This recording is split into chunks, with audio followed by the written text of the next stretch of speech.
Welcome back, boxing fans, to another great show of boxing. Obviously, we got the Jake Paul, Mike Tyson fight coming up soon, but bigger than that, right now, Serrano versus Taylor 2. What a great matchup. I don't watch a lot of women's boxing. I'm not a huge fan of women's boxing, but I'll tell you that their first fight was fantastic. Fantastic. One of the best fights of the year.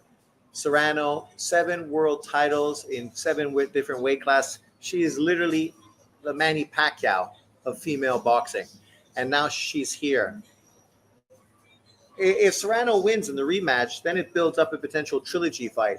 Both of these women are getting paid $6 million for this fight. So, there's a lot of reason to thank Jake Paul, because thanks to Jake Paul, these two ladies are getting the biggest payday of their careers.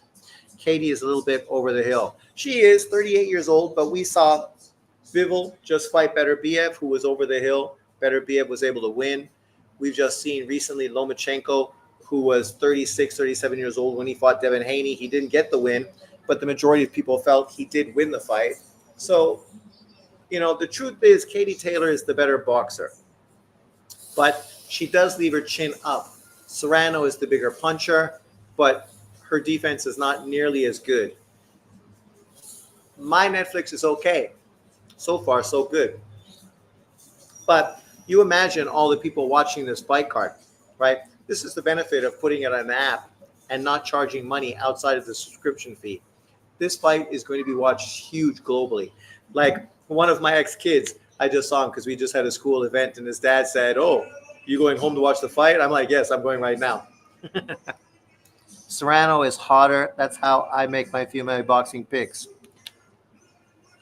Usually I do the same. I do favor Serrano in the rematch because of the power.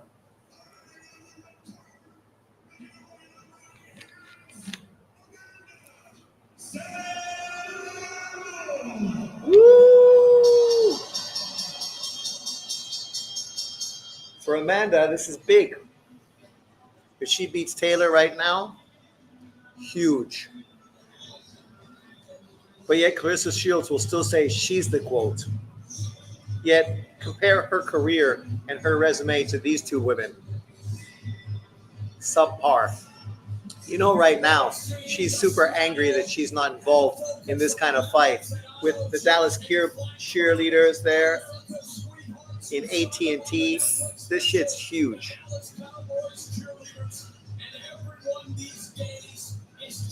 It's a smorgasbord of females. I don't expect this card to get this much attention. Oh, come on, man.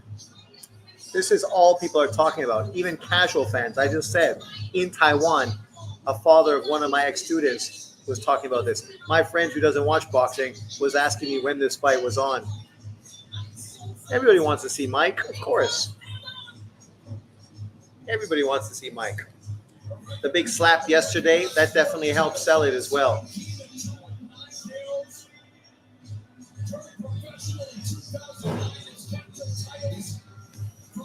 2009.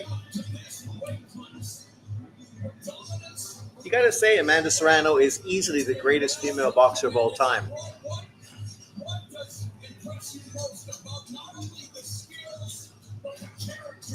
What happened in the first fights? I was at work, so I didn't see what happened with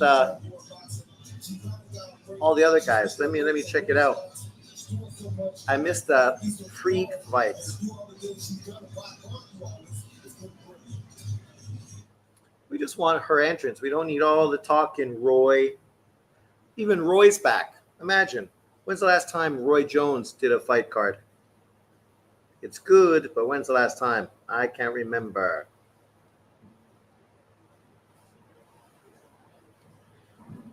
Oh, hey, my Canadian won by majority decision, scraping through a fucking bum-ass opponent. Shade Green, split decision. Wow, I heard her winning by destruction. Mario Barros had a draw. What a bum-ass performance by him. Carrington won by unanimous decision, and some other dude I never heard of won by unanimous decision. A lot of competitive fights, eh? Jesus Christ. How was the Mario Barros fight? If he got a draw, it sounds like he deserves to lose that fight. It's going to be tragic if Paul knocks Tyson out. Tragic. The entrance ramp is huge. Netflix is lagging bad. I agree. Well, maybe where you are, I guess maybe there's more people watching it. In Asia, Taiwan, right now, so far, so good. And you got to love these graphics that they're putting out right here, right now, right? Talking about the women and what they've done and the accomplishments. The visuals for this shit, it's fucking off the hook. Off the hook. 2022, a woman has committed her life to the sport of boxing, Katie Taylor. Katie, wow. They said $17.9 million they made on the gate. $17.9 million. I'm not sure. How much did Tank Davis make on his gate against Ryan Garcia? Because people are talking about him being the face of boxing. But the irony is this Jake Paul fight is going to be way bigger than that Tank Davis-Ryan Garcia fight. So does this mean, based on pay-per-view numbers, that Jake Paul is the face of American boxing? I can see draw, though. Of course, this fight's going to be a bear. Oh, Barrios. Oh, sorry, I missed that. It's going to be, Barrios was dominating first 3 or 4 rounds, then Ramos pretty much took over. I can see a draw, though. What's up, Iceman? Okay.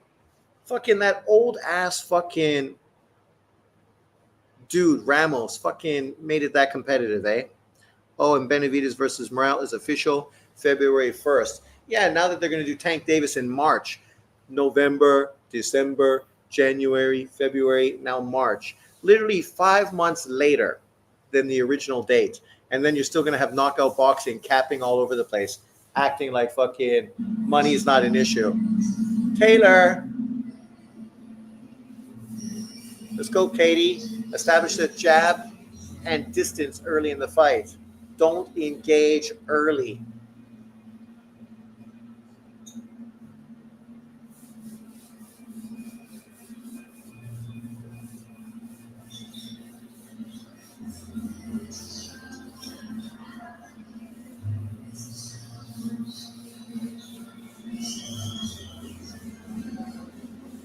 This is a lose-lose situation for Paul.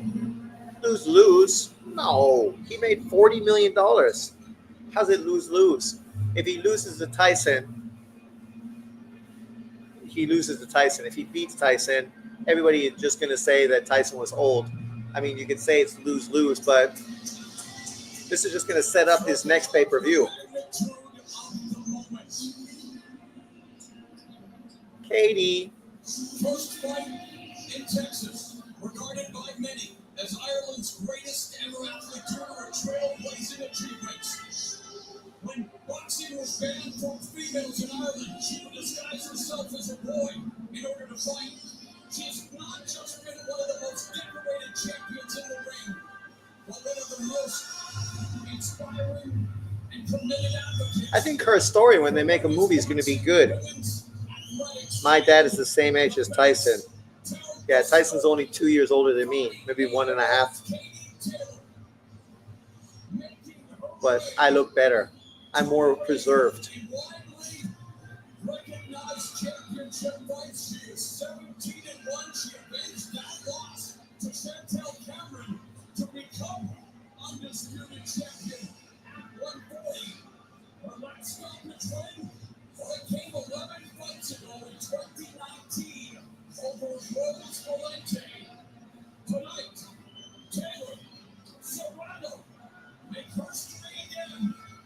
Herstory.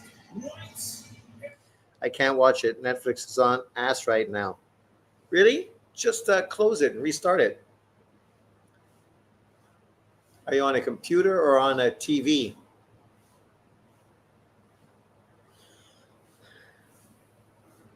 This fight's going to be good. The Tyson Paul fight is just is what it is. But really, this is the reason I'm tuning in for Taylor Serrano. This shit is huge. Huge. Humongous.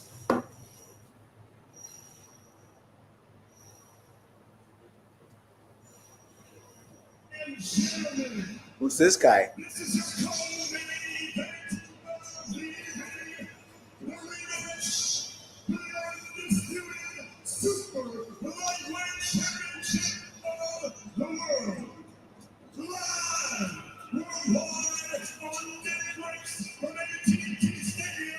Of course, not only people pushing Shushu to beat Inui are Inui haters, Black American boxing fans that think every single black fighter is better than everyone else.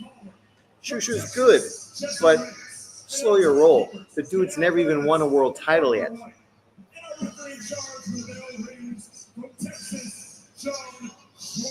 How can I be? How can I be way behind when I'm on Netflix?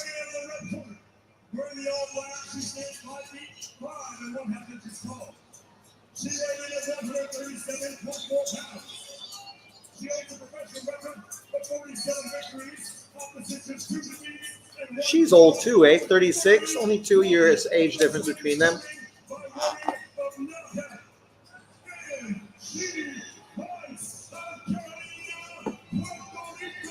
Puerto Rico. Shushu just clout chasing. Well, that's what he's doing. Of course. He's 27 years old. He's never fought for a world title. Good kid. I like him. But let's wait until he actually proves something. The funny thing, John Boxing is going to say, double standard. So Shushu doesn't deserve a Nui fight, but you're saying Keyshawn deserves a Tank Davis fight? Okay. I didn't say that Shushu doesn't deserve a fight. I just said he hasn't done anything. That's a fact. Who's the best guy he beat?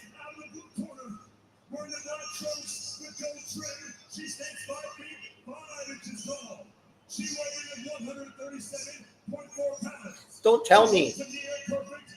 Don't tell me the drama. You should pause your stuff and then catch back up.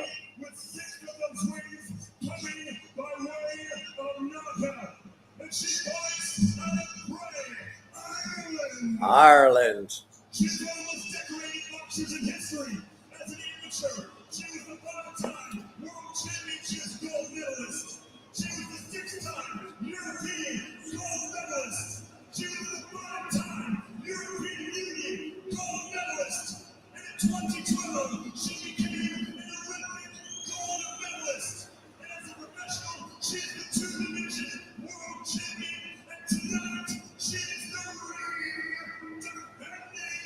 Undisputed.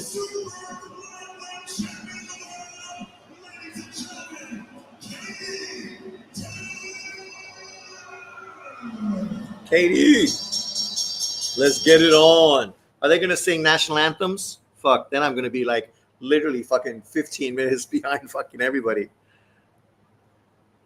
Who has fought better opposition? Serrano and Taylor? Well, you got to say Taylor. I mean, Serrano's fought a lot, but a lot of the people she fought were bums, right? Or you saying Keyshawn and Shushu? No fucking question. Keyshawn's fought way better competition. Being an Olympic medalist, obviously you get fast-tracked a lot more than Shushu did. Yeah, well, that's it. I mean, he's already fought world champions.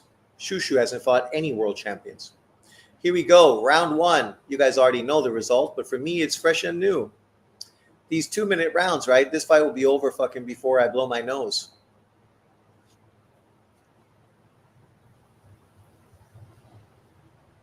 I wonder if this fight will be more action-packed or less action-packed than the first fight. Serrano's still wearing basketball shoes in the fucking ring.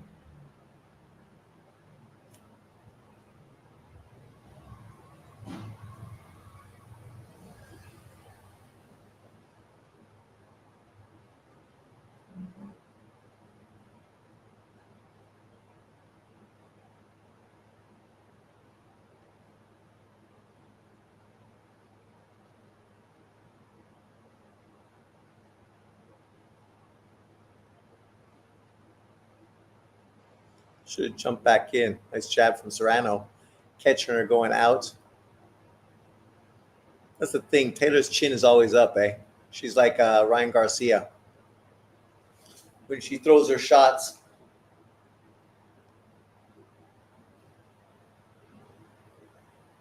Serrano, the stalker, hunting her down, trying to hit that big right hand or big left hand. Taylor, jab to the body.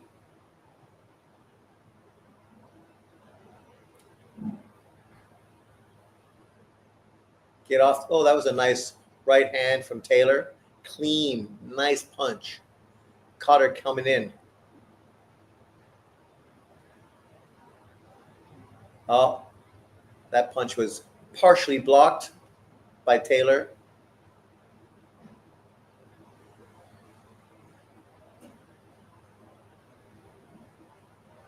Oh, boom. Serrano catching her at will. Who's the dude in the front row? He's excited. Taylor, you just stand too much right in front of her, man. When you get your work off, you got to get fucking out of there.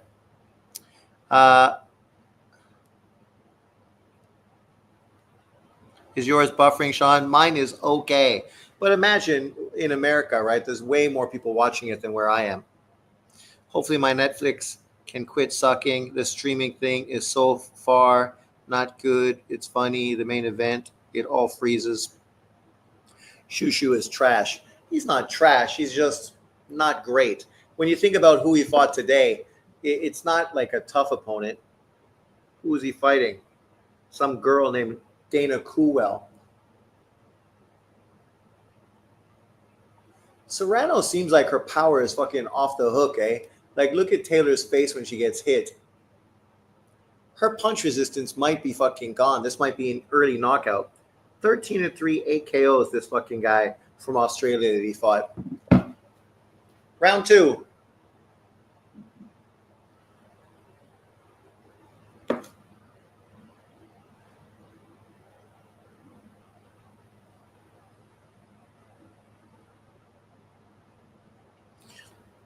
Jared is not trash. Getting beat does not make you trash. Styles make fights. Shushu's a good fighter, but there's levels, right? You just want to hate on him because you consistently going to hype up Mexican fighters to hate on black fighters. Can we be a little more neutral? That was a nice right hand from Taylor. Nice little left hook. Another nice left hook from Taylor.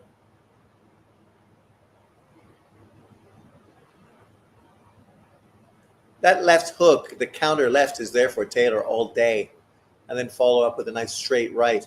But she got to change her levels, right? So her head's not always fucking online.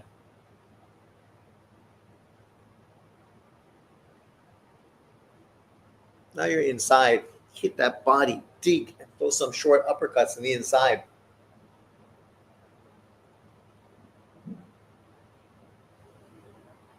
That's a nice right hand from Taylor. See? Serrano knows Taylor's going to throw combinations. So what she's trying to do is just throw with her, knowing that she's going to land too and land harder.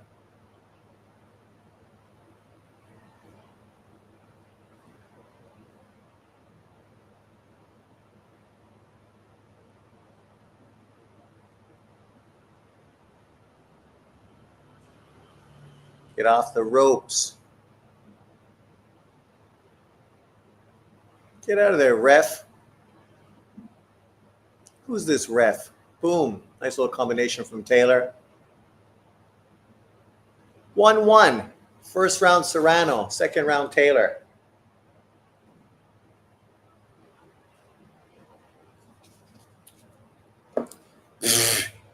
What's this commercial? Cameron Diaz. Women's fights are shit. I can't even feign interest. No, these two women are good fights. Come on, let's be honest. Let's be fair. They're bringing it. Obviously, you know, they're not quite as tight as men, sharp, and not as powerful. But nonetheless, they're both like good, skilled fighters. So Cameron Diaz and Jamie Foxx together. It's probably a good tag team. No Diddy. Round 3. Mike got his ass cheeks out all fucking week. That guy's got no shame. And I guess why would he? Why should he?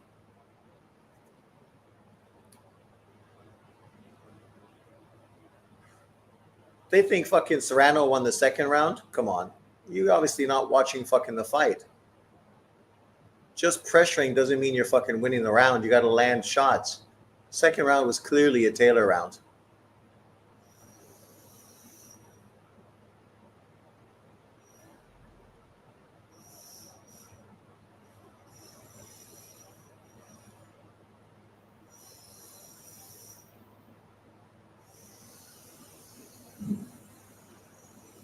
Nice jab from Taylor.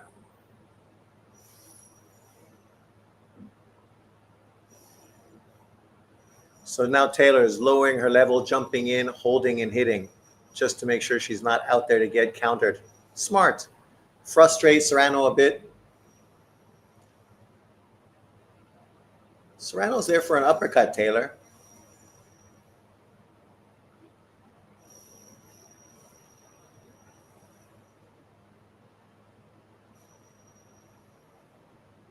Nice right hand from Taylor. Taylor's not using her jab too much anymore. Nice right hand in a flurry by Taylor. Nice left from Serrano and counter by Taylor.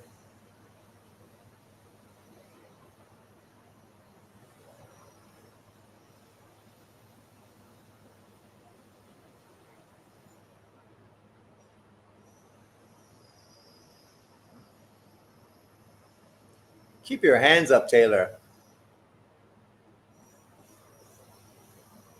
I think that was a Taylor round, but that was a definite closer round. Sometimes fighters seeing their own blood can actually spur them on. That cut was from a headbutt. That cut is a bad spot. Serrano is cut. Katie keeps going with her head. Well, she's going inside, right? Going inside to fucking get her out of range because she's been getting hit too much on the counter. After this fight, Clarissa's going to be all over Twitter. Of course she will be. That bitch is jealous as hell.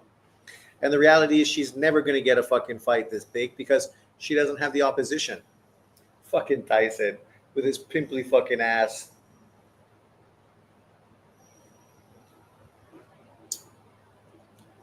Might got to do more squats.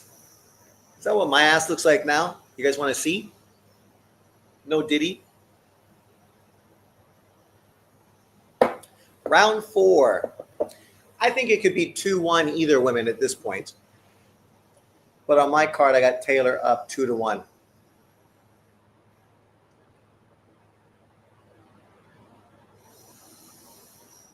Her flurries are just making her land a little more. Mind you, neither is having very effectiveness with their jab, though. Look, even the numbers tell you. Close.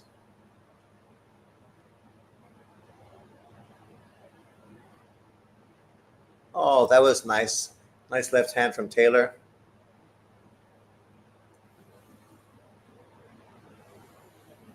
Nice combination from Taylor. Oh, she's winning those fucking combos. Oh, nice shots from Serrano. Boom, boom. 1-2. Boom, boom, boom.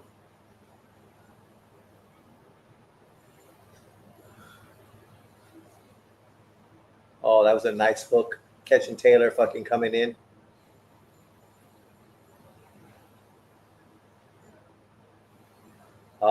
This is where the cut happened, eh?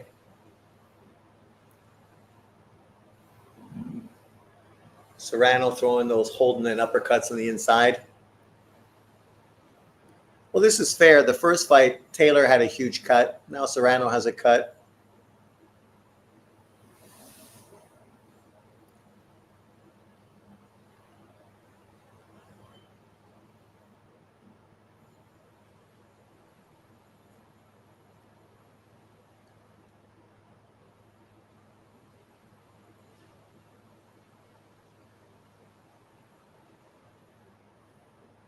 Taylor just looks off balance a lot.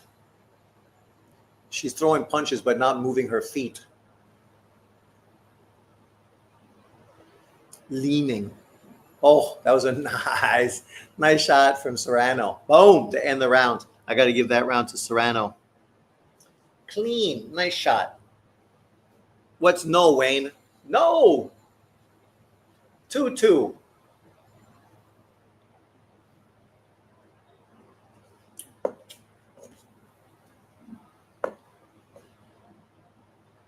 It's not so bad. She was never going to be a fucking model anyway.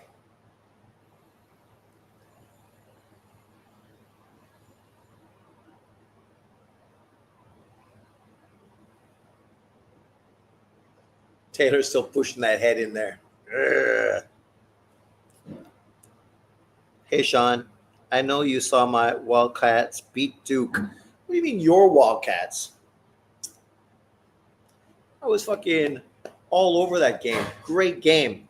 To be fair, the criticism I have towards the Wildcats is they don't have the length and athleticism, which I think in the SEC could make them lose a lot of games. But they had great shooters, man. A lot of great shooters. And the problem with Duke is they got one great shooter, some length and athleticism, but then a lot of their young guys, they don't really use, they don't have faith in yet. I think as the season goes, it's going to be better for them. I think in the long run, at the end of March, if they meet up, Duke will be a better squad, obviously. I mean, they could not stop fucking what's-his-face on the inside. Nice counter left from Taylor.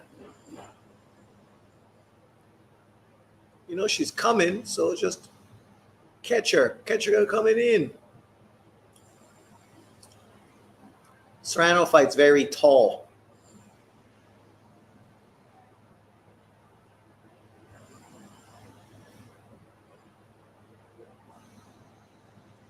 No one seeing my ass. I just want to compare it to Mike Tyson.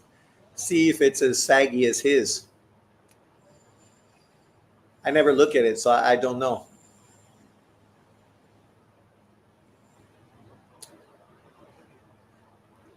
I think aesthetically this fight's not as good as the first fight, but that's primarily because Taylor is fighting a lot more scrappy and dirty. Which she has to, right?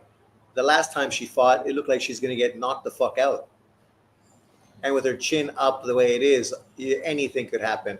That's a nasty little headbutt again.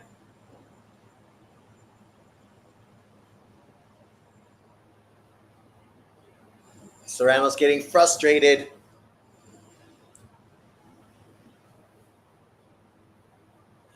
This is how Roman Gonzalez lost to fucking Rungvisai. All those fucking headbutts. Am I not the only Kentucky fan in here? No, I'm a Kentucky fan. I know you respect the program, but I don't know you were a fan. Come on. I'm supporting a team that doesn't have one player on it that I'm familiar with outside of fucking one rookie who didn't even play against Duke. The rest of that team is a bunch of no-name guys I've never fucking heard of. But I've been watching them more intensely than any other team in NCAA. But I've been watching Duke a lot as well. I could say Duke and Kentucky, those are the teams that I've been watching the most. I've watched a little bit of Kansas and a little bit of other games here and there. Obviously, some of the SEC because Kentucky's going to be playing those teams. North Carolina, I watch a little bit. Their point guard's obviously good. But yeah. Round 6. At this point, I think this is easily a fight you could say was 3-3. I can't say anyone's really dominated this fight at this point. But, of course, the unofficial scorecards, they think Serrano's fucking killing it. I don't know based on what. If you look at the punch count, here they say Serrano is 92 punches landed. Really? Is this CompuBox?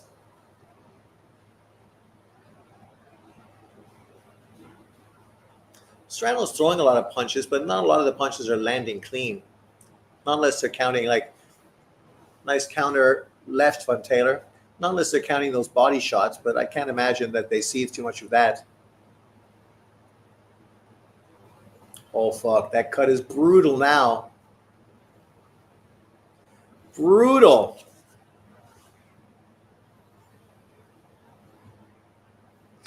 Problem is, if you go to the scorecards now, Serrano should win because the cut was caused by a headbutt, right? So if it goes to scorecards, Serrano should win. I was a Rex Chapman fan, man. Yeah.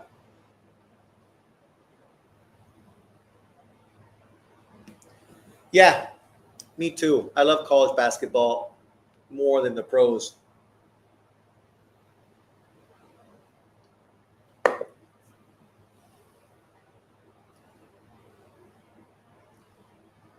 That's what happens in boxing, Serrano. Don't get too upset. It just is what it is.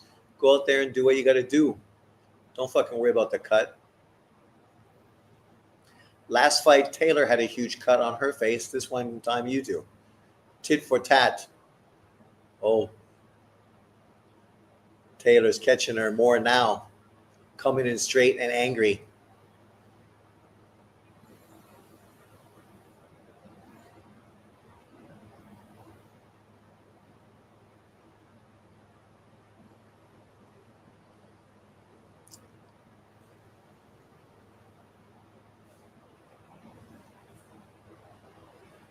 Oh,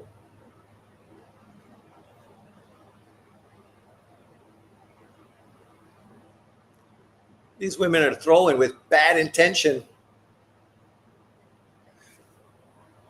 When Taylor does that, I don't like that. She thinks she's better Biev.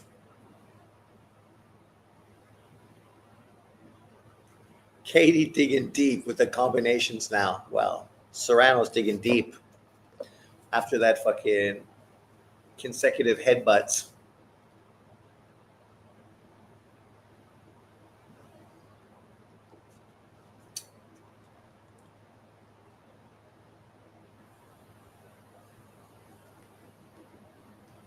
Oh, yeah, you say that cut hit, but that head punch was a good punch.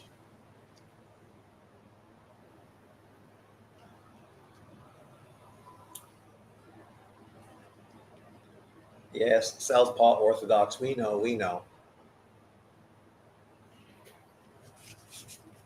Headbutts are normal.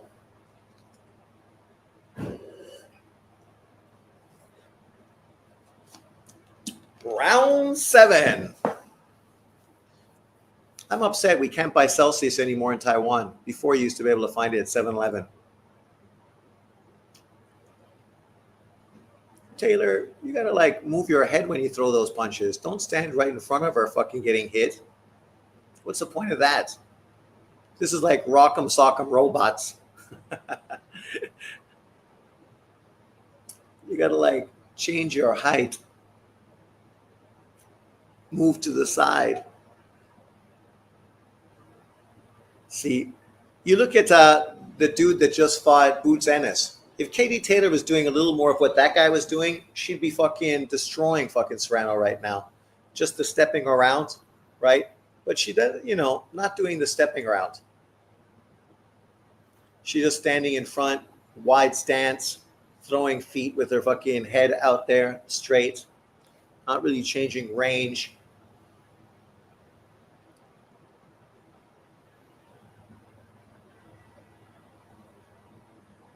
Serrano's the same, but obviously Serrano is a power puncher who wants to sit on the inside and just bludgeon you to death.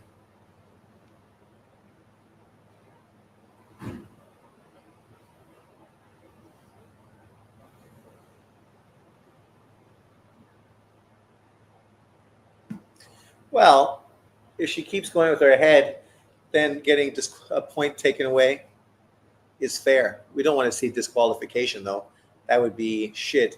Obviously, Orthodox Southpaws heads clash all the time, and they're fighting inside. So, Taylor's throwing punches. It's just when you throw, your head's going to hit.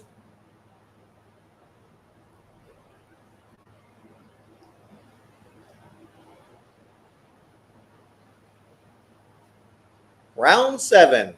I got to give that round to Serrano.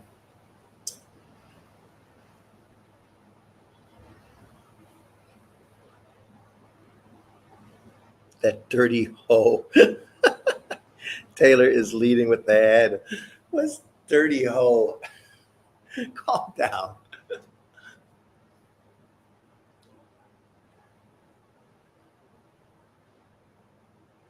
Well, that's the problem. You're standing still like a statue waiting for her to counter.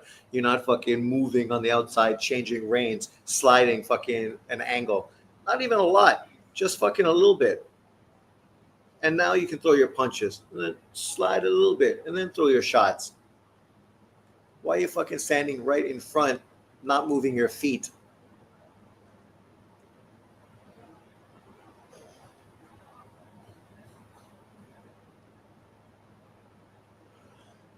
Two tough bitches, nonetheless. Taylor is leading with the head. Yes, we got that. We know. Here we go. Round 8.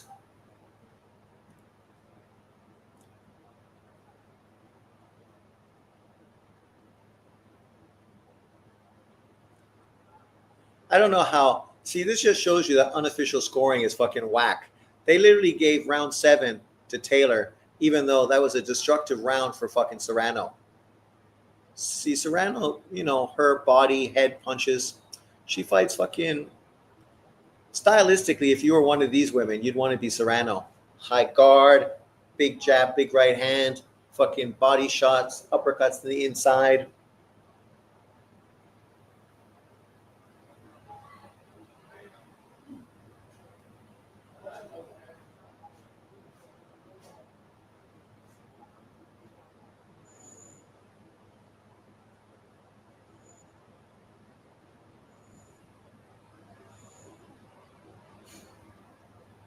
Boom. Nice combination from Taylor. She's throwing in combo. It just obviously heads are clashing. Serrano keeps coming in, right?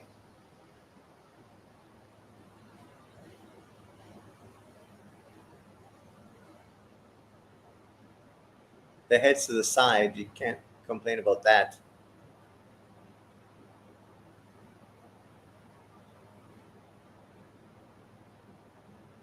I wonder if they bothered Joe Frazier for having his head in there. Oh, man, you're going to deduct a point, but this is around Taylor is fucking bludgeoning her. And now you're going to fucking take a point away and make it a fucking 9-9 round or fucking a 9-8 round.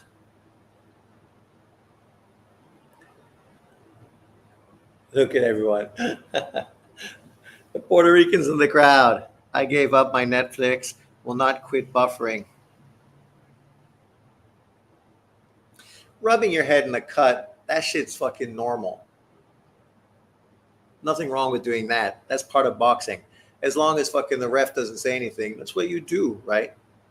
You rub your gloves on, you rub your head on, you try to make that shit fucking open. But I don't think they're going to stop the fight. There's only 2 more rounds to go. And it's not going to get worse than it is now. Boom. Taylor won that round. It's too bad that fucking point came off. Is that where they said the fucking head? Come on, right there. Her head's not fucking doing anything. Her head's to the side. Serrano could step back. She could fucking move. She could get out of range. But she wants to stay there as well.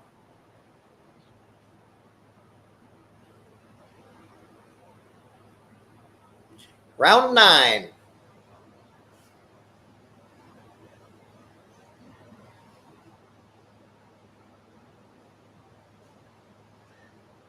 Taylor, you're going to go to the body a bit.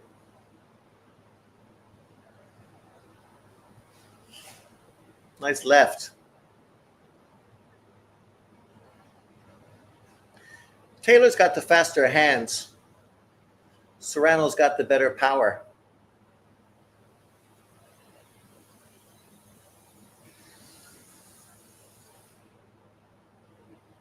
You got to like Serrano's body shots. Hitting and holding.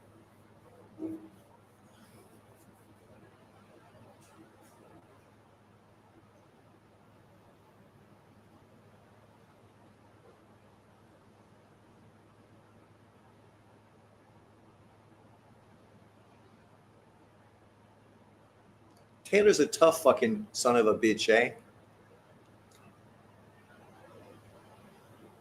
Don't just stand in their range letting fucking Serrano hit you.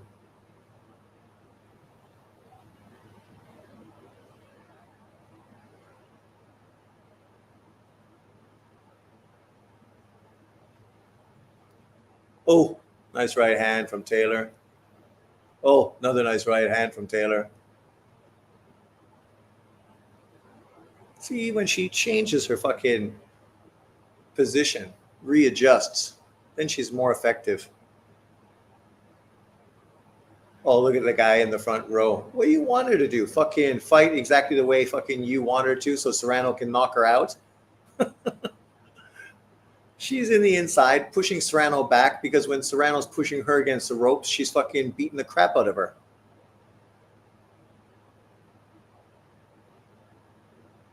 Good Taylor rounds. Round 9. Round 10. If you look at punch box, then they're going to have Serrano winning this fight. I kind of feel Taylor won the fight so far, but obviously losing a point on a headbutt ain't going to help her.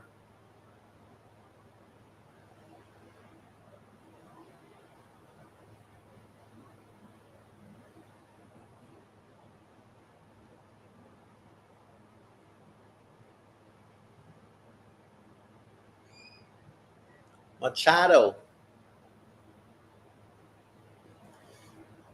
I think Taylor made better adjustments in this fight.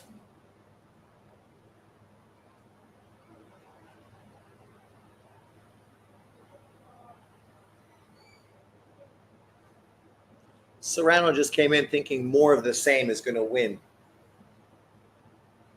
Don't tell me. Let me see the round first. Oh, nice shot from Serrano.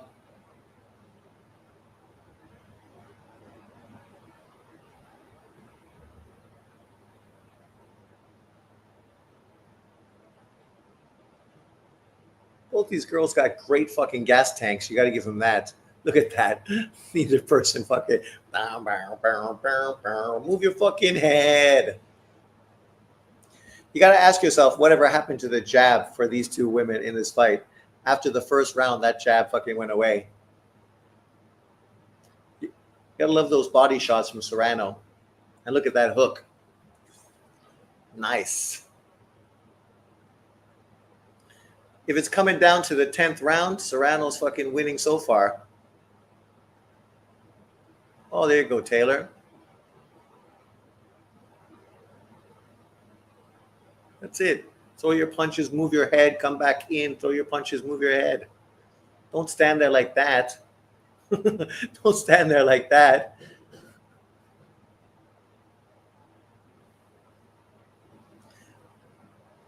Taylor's gassed.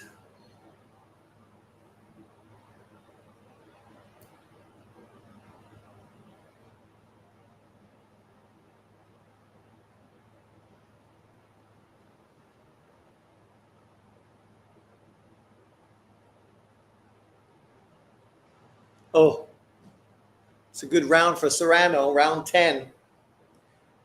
Better fucking gas tank. Oh, that's a big right hand from Taylor.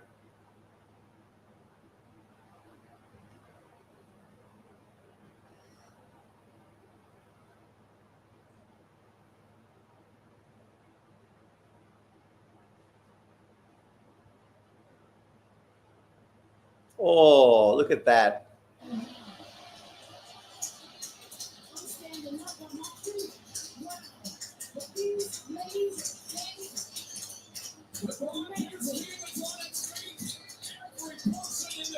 You know the Tyson Jake Paul fight is not going to be as good as that fight.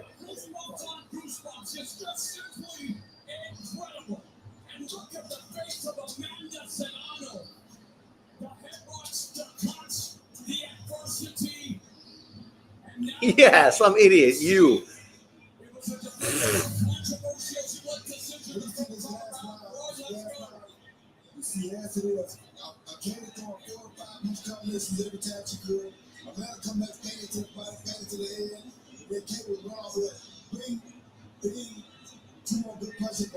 Good to move her head. When she moves her head, she was super effective. Oh! Yeah. He's one of probably two of the best women fighters that we ever see as far as fighting one another. They bring it. Oh, they brought it. Well, like I said, I'm not surprised Taylor won the fight. She made adjustments in this fight. These are terrible. Like I said, round seven. Round seven is a Serrano round. They gave it to Taylor. I can't understand that. Round eight, 9-9, that's fair because I felt Taylor won that round, but 1 point was taken away. I don't think Serrano won round two. You could give her round three, two of the first three rounds. So after 4 rounds, I had it 2-2. They have it 3-1. And then they gave Taylor a clean sweep on the last 3 rounds. Wow, sorry, not a clean sweep. There was the 9-9 point deducted round.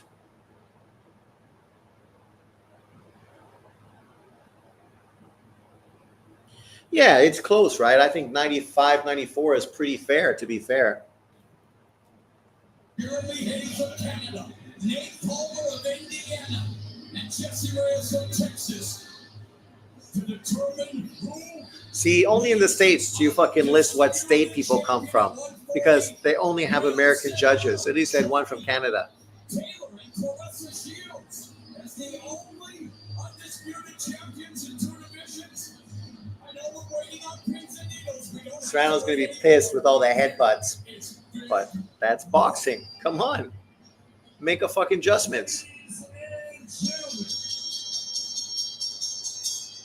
Ladies and gentlemen, another round of applause for these two. Give Taylor a fucking towel, for fuck's sakes. After 10 full rounds, we go to the judges' scorecards for the official decision. All 3 judges see the contest 95 to 94. Declaring a winner by unanimous decision. And still.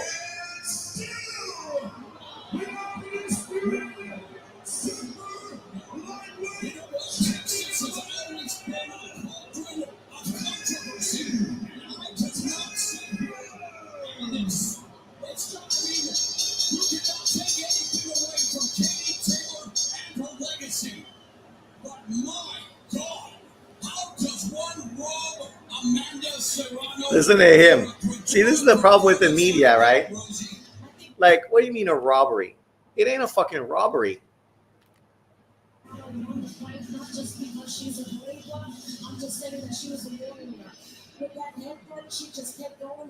They were both warriors, and they both just kept going. The difference with this fight is the first fight, Serrano pressured her, and when she made Taylor move back and get her on the rope, she was very effective. In this fight, the majority of the fight, Taylor was pushing Serrano back. Right? So there you go. Punches landed, 324. But, of course, we're going to take punch stats as if it's fucking legitimate from CompuBox.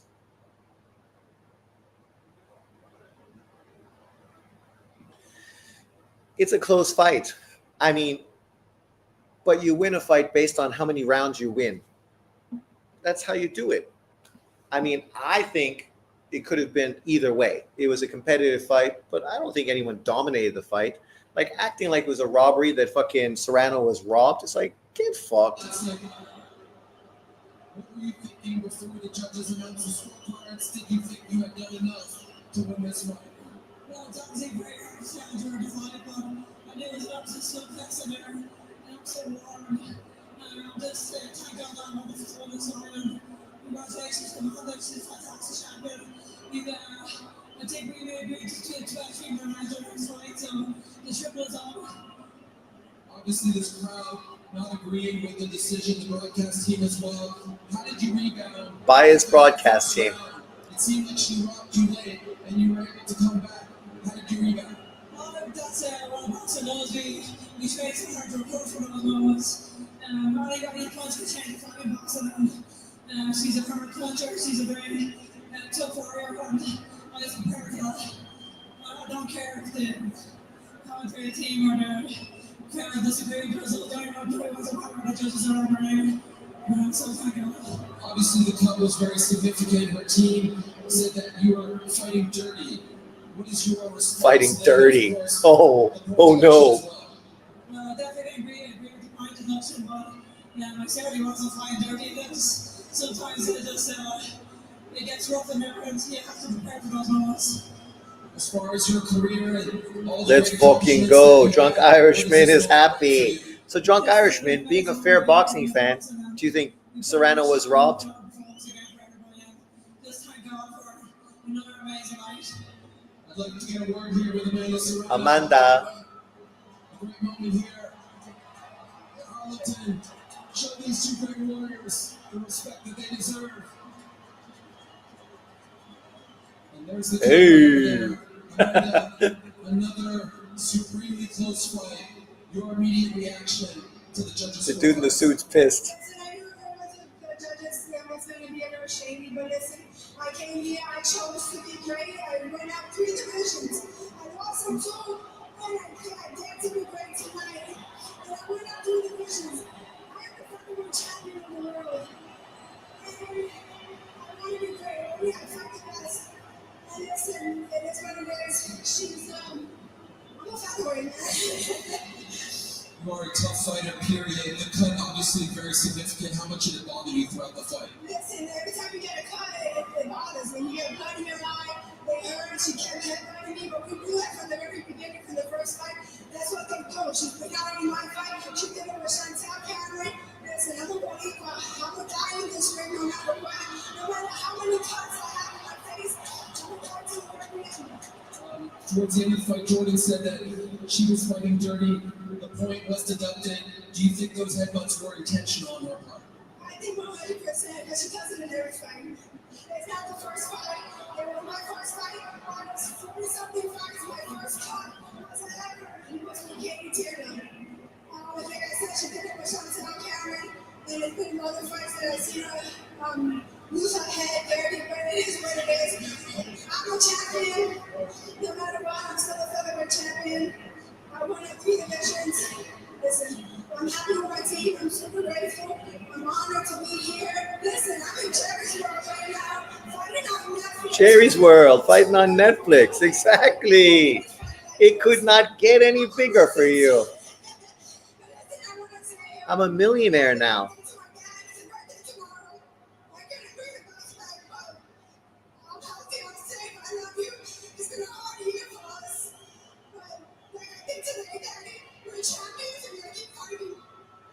Absolutely, he has to be proud of you. What you did tonight, once again with Katie Taylor, nothing short of amazing. She alluded to the fact that she would be open to a third fight. I'm assuming you would be as well. See, I knew you'd keep it real. Yeah, like I mean, to be fair, if Amanda Serrano would have won, it would have just built up the trilogy fight, right? I'm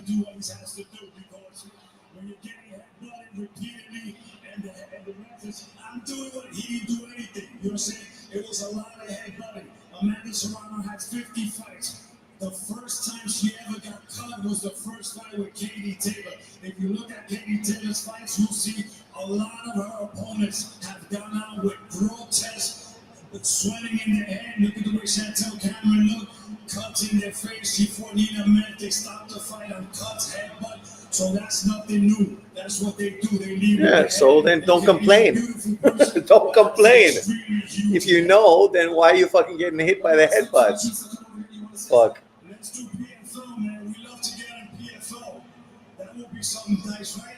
Yeah, an MMA fight. I don't know if that's going to happen, but I think the world would love to see you two in a ring or a cage. One more time, final word, Jordan. Mind you, we're coming up 3 divisions from 126 pounds. They're saying Amanda's not a 126 pounder, but try fighting at 114, 118, 122, 126, and tell me that someone at 135 can drop those weight. Amanda's a little girl, but you know what? With a huge heart. Puerto Rico, we love you. Tomorrow, we'll be in Puerto Rico. Thank you so much, Jordan. Amanda, congratulations on another incredible fight. Arlington, make some noise for both Amanda Serrano and Katie Taylor. Ah, getting the promotion in there. Serrano. You gotta say she sells the fight better than Taylor, right? More personality. Again, this symphony of violence, the beauty and brutality that mix this. But come on. the team complaining about headbutts. If you know she always uses her head, then why are you fucking complaining that you got hit by the head? Fucking keep your fucking guard up. Keep your guard up. How's she going to hit you with a headbutt when your hands are in front of your head? She's not. This is like one of my favorite few fighters back in the day, Curry, the Lone State Cobra, Texas Cobra, Donald Curry. Curry was a great fighter, but after he got knocked out, his first loss to fucking Lloyd Honeyghan, he came back and started getting fucking hit with every single fucking head that he ever fought, opening up cuts in every fight. And you can't tell me every opponent he was facing was coming in with crazy heads, because it never was an issue before, right? It's because he was fucking not protecting his head, coming in, being overly aggressive, not keeping his guard high enough. So don't complain about it. Fucking do something about it, right? Do something about it. She comes in with her head. Keep your fucking guard high. Keep fucking the distance, right? You want to be aggressive. Serrano's pushing forward, wanting to fucking let her hands go. Yeah, two fucking people coming forward, inevitably headbutts are going to happen. Great fight between two greats. Taylor, the real GOAT. Well, it's either fucking her or who's the fucking, what's Cedric the Entertainer fucking doing?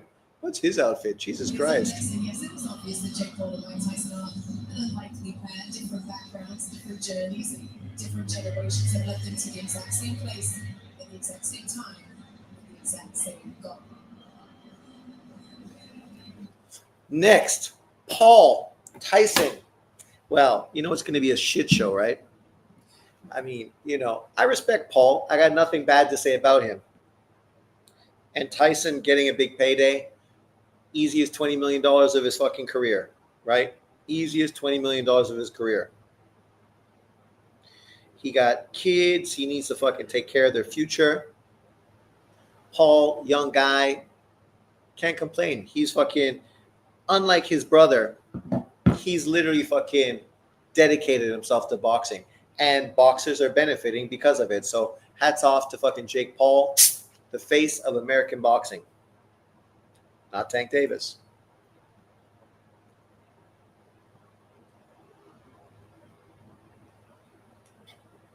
Fucking Mike. So you see this fight, it's going to be 2-minute rounds, eh? 2-minute rounds.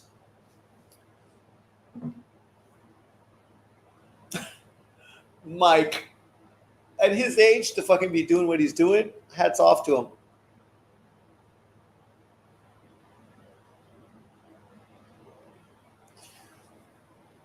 Even though they selling this shit hard.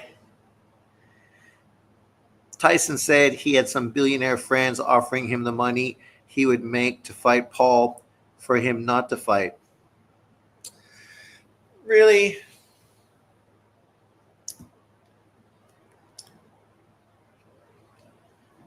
I don't know what billionaire friends would be offering Mike Tyson money not to fight. Oh, that's a cool wheel. You don't need to actually move it. That's smart.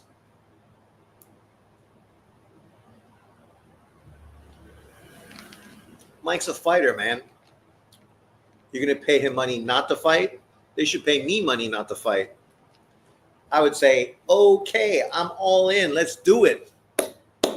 You don't even have to pay me $20 million, $200,000.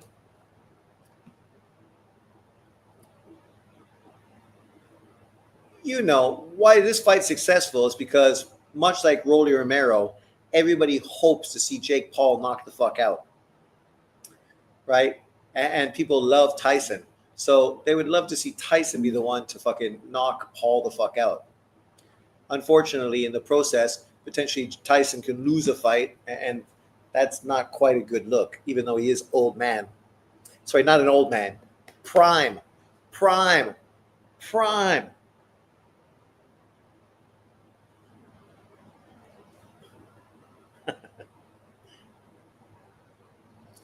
Paul Tyson. It just shows you boxing and stuff. It's such a fucking carnival show.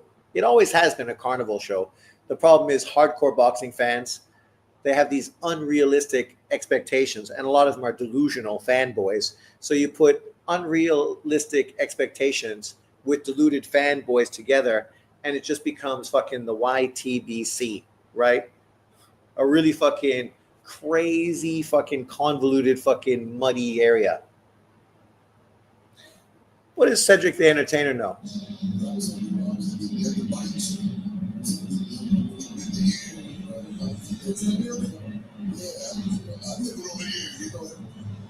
This gonna be my first Mike Tyson ring walk. I'm hyped for that.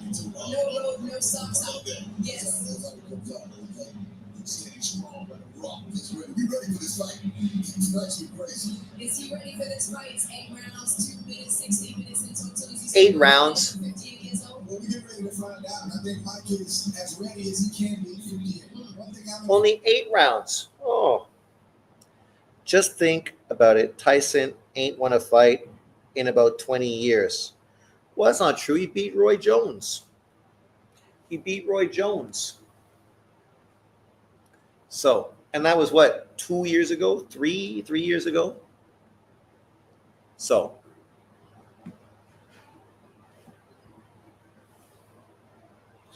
I'm surprised that Andre Ward ain't hating and asking for a Jake Paul fight. That's coming next, right? Andre Ward's going to say, fuck it, I need the Jake Paul fight. Anything to fucking try to cap off with somebody else. I thought that was a draw. Oh, sorry, won a fight.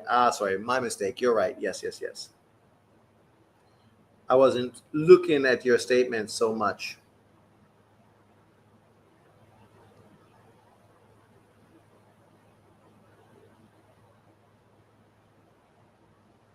Well, I was rooting for Katie coming in, but I think Amanda had this rematch. Just my opinion.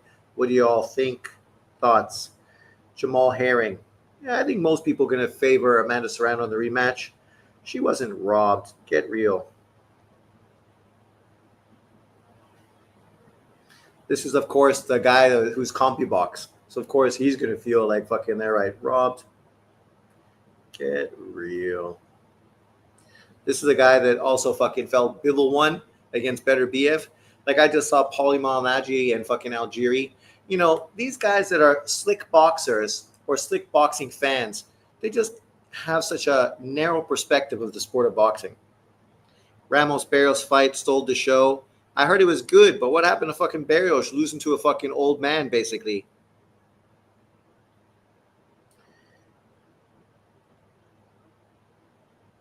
Sergio Mora. Sergio Mora is full of shit. He said Serrano's punches were heavier, but Katie's punches looked flashier. Serrano landed the heavier pressure, but Taylor shoe shined. Combination versus boxer with light feet. Think Hagler, Leonard in style and in scoring. Oh, that's not a bad take for Mora. Even though Taylor didn't show light feet. The problem in this fight, she could have won easily if her feet were fucking better. Michael Benson says Katie Taylor beat Serrano by unanimous decision in their rematch. What a fight. Astonishing war once again. 2 icons. Okay, no opinion. Good. Real media. Douglas Fisher says, I wasn't scoring this fight, but for the record, I don't think it was a robbery. Of course it's not a fucking robbery. People just say the most ridiculous things. Speaking of that, here's Shaq. Shaq loves little short girls, so he probably loves that girl.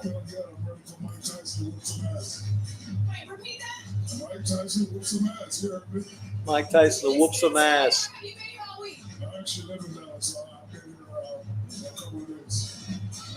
do you want to see happen in that ring? Break it down for me. What rounds and what's happening? She's got an annoying voice. I'm sitting here next to Gronk. Gronk. Oh my God, look how small Gronk looks. When is this happening? I'm talking boxing, fighting, football, basketball. Are we doing retired players versus retired players or active players versus active players? Either or. Are we breaking news on this right now?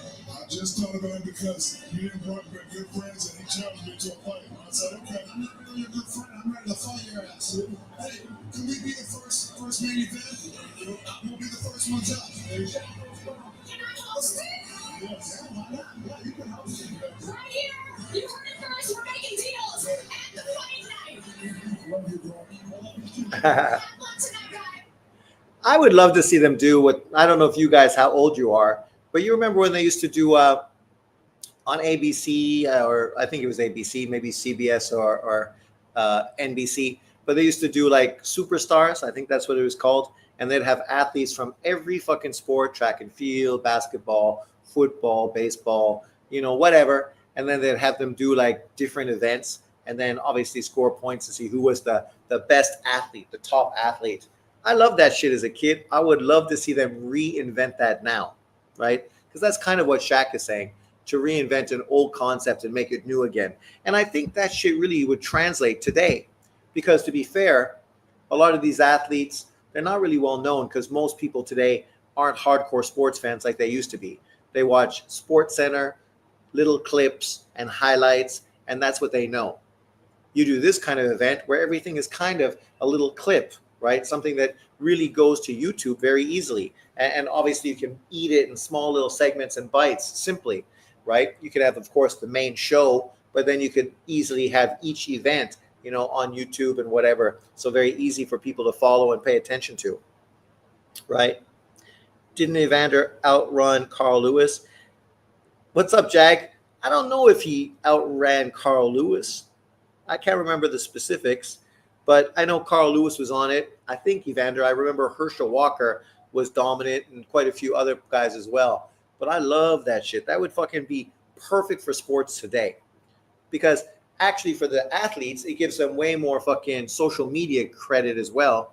Because now casual sports fans are going to be more familiar with who they are. Especially NFL guys, right? Always wearing their masks. Jake said he thinks he could have beat Mike at any stage of his career. Jake's a fucking moron. You can say anything you want, but nobody fucking thinks that. Literally, the best guy you fought was a shit fucking cruiserweight who beat you. So you lose to a shit cruiserweight, but you're going to beat fucking Mike Tyson. I like Jake. I respect his role. But Jake Paul throws punches like you and me, afraid to get fucking punched in the face. So everything is real fucking defensive, right? He'll land an occasional right hand, usually fucking moving backwards and catching a guy coming in. He's not in blocking, catching, countering, right? He's not at that stage of his boxing career where he's so good, so comfortable, he can stay in range and defend it and then counter off of it. He fights like a scared kid. Not to hate on him. All of us who've ever been to a gym, the first time you went sparring, it was fucking same, right? You go in and you're throwing punches, being real fucking cautious because you don't want to get fucking punched in the face. That's what he does.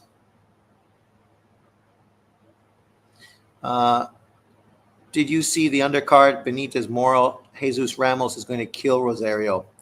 Yep, throws that overhand right, looking at the floor. If I was Tyson, would be cortisone shots before the fight to feel no pain in joints. Angel Ferreira, Pitbull Cruz, I don't know what to make of that fight. It's an okay fight, but it's more of just a get back in the ring fight, right? Because Fierro, at one point for ESPN, I think he was getting a lot of attention. But since then, right, hasn't he lost once or twice, a couple times? He's an opponent, obviously, because apparently they can't get the rematch with Rayo. There's talk about that Rayo maybe is leaving the promotional company to join a new, maybe Matchroom. I don't know if it's true or not, but, Ramos versus Rosario. It's a good fight. Rosario's got some name recognition. He was a world champion. But obviously that guy's fucking career was like this big, right? He was popular and then he was fucking garbage, like almost instantaneously. Ramos is coming back, obviously, off of a poor performance against Lubin. So you get a good opponent in there who could be dangerous in theory. I don't know how they're going to sell that as a pay-per-view, though, because so far, that fight's not a fight that's really that great. The Cruz fight's not really a great fight. Morel Benavides is a great fight, but it's not a marketable fight. Morel is Cuban. People don't know Cubans. People don't care about Cubans. People don't watch Cubans. Even an exciting Cuban like Morrell. The bullshit they did to Serrano makes me nervous for the rig job for this fight.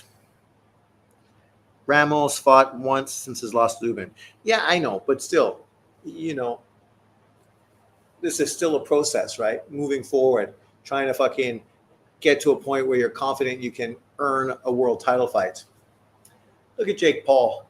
Jake, if you get tattoos, sometimes you got to put some thought into the tattoos you get. You just got random tattoos everywhere. It just looks messy. Messy. But when you got as much money as him, you could do what the fuck you want. And you don't need to worry because he's never going to fucking need to answer to anyone. So, hats off. If you hear this and you got a spot on your team, I'm keen. Sadly, Cubans have a lot of bad reputation to overcome. It's the boring style, the Cuban style, right? Obviously, people respect it, but it's not marketable. Obviously, Morrell, Iglesias, and a lot of these young Cubans now that are coming into the pros, right? They're not boring. They're fucking exciting fighters. Good pedigree, but fucking power punchers too. Real boxer punchers, guys that I like. But the problem is, there's no fan base in America for Cuban fighters. I mean, Miami, sure, it's got Cubans, but how many Cubans does it have? Enough to build a fan base around? If they did, maybe they should do more fights in Cuba. In Miami, right? At least with Cuban fighters. Rosie Perez, man. Remember when she was on fucking that Spike Lee movie? She was sexy back then. Now she looks like my grandma. And what's his face? Look at him with his fake black hair. He looks old as fuck, man. Roy looks good, though. But maybe it's because I see Roy more often, so I'm familiar with his look. Boom! Wow. Big right hand. But, man, you should have saw that coming, Woodley. Fucking, he cocked that shit. You knew it was coming. Silva's fucking pretty big. Oh. Silva. Yeah, and then the only fighter you fought who's legitimate. And what happened? You lost. And you're afraid to get fucking punched.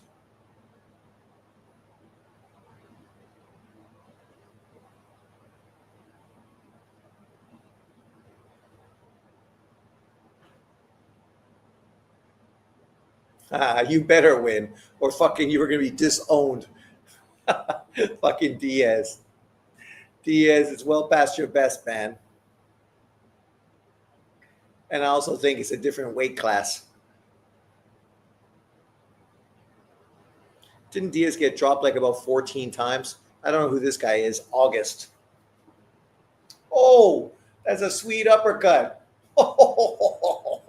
Jake Paul, to give him credit, he got some great fucking knockout highlights, right? We talk about how people can only digest small parts of sports nowadays. That's probably another reason why he's super successful. He got the highlight fucking knockouts, man. He got the highlight knockouts. If he knocks out Mike Tyson, oh my fucking word. Oh my word. Pro box in Miami, so maybe they can build some up. That's true. Iglesias, Robsy, Telles, they are exciting. And there's another guy too at 135 pounds.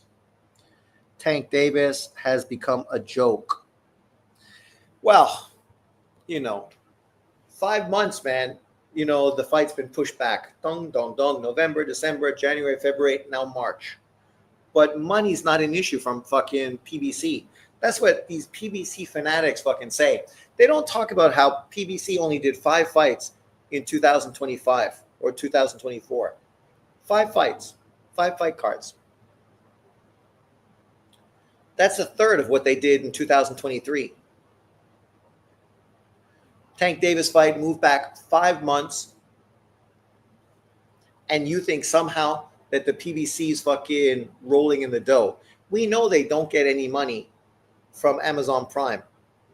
So that means they're paying for the fights themselves. So that's probably why there's not many fights happening. By now, Paul has a better resume than Tank. That ain't true. Come on. Jake Paul hasn't beaten any fucking legitimate boxer. Fucking Burbick. That was karma for fucking fighting an old ass fucking Mike Tyson. Or sorry, Muhammad Ali. I like what's his face. He's a big puncher. Pinklin Thomas.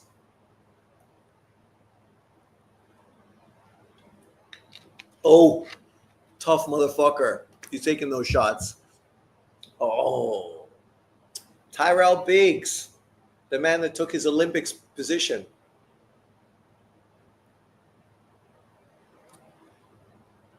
Tyrell Biggs, who is going to be the next Muhammad Ali. But the problem is, some guys don't have heart and chins like Ali. Tony Tubbs.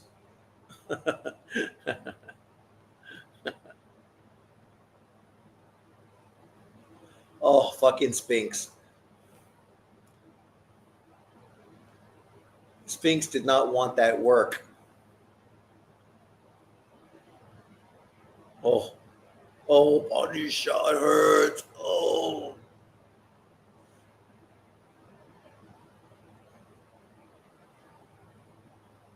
He just took a dive. He didn't want any of that work because that punch fucking didn't even hit that much. Oh no, Japan, Buster Douglas. Mike, you could have been a legend.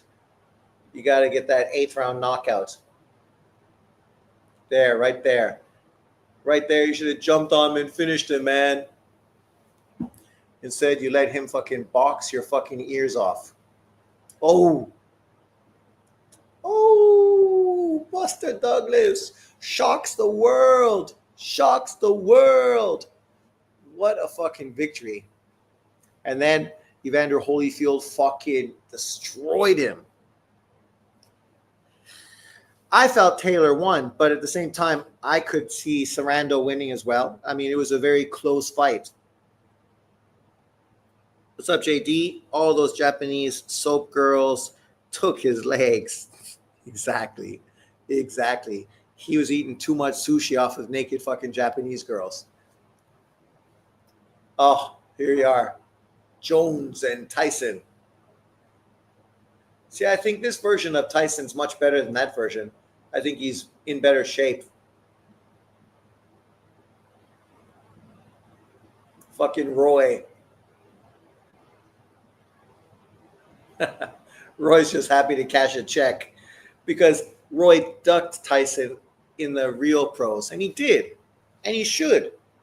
Only fucking haters were saying that Roy Jones need to fight Mike Tyson because it's like, what? Shut the fuck up.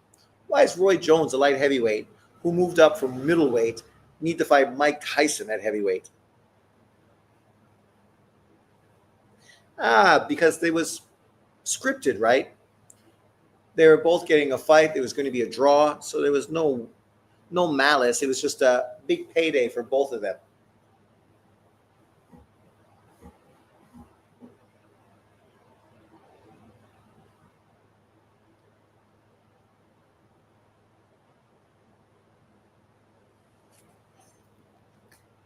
It's physical flight to 27. Definitely a hurt business. I like the fact that he's fighting a guy that's 27 because 2 rounds are not going to allow him to get tired enough or fatigued enough that he wants to stop. Mike takes a better punch than people think Mike takes. Now, fatigue is a different animal. Who thinks Mike doesn't take a good punch? Mike is a fucking monster. He got no neck.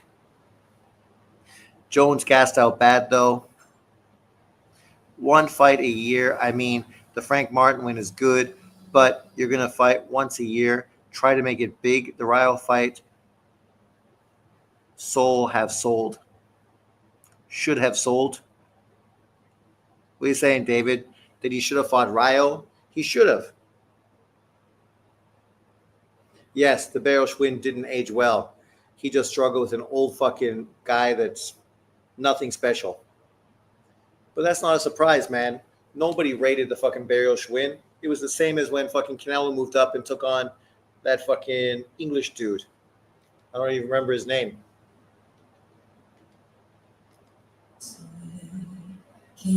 I don't want to listen to you. Tori Kelly, 2-time Grammy winner. Never heard of you.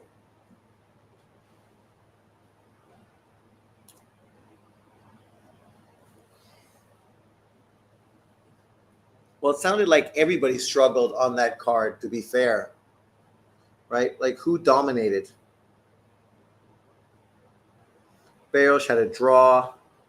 Taylor Sarando could have easily been a draw. Bade won a majority decision, so it means it could have been a draw. Green had a split decision, so it could have been a draw. Carrington won, but I heard he didn't look great.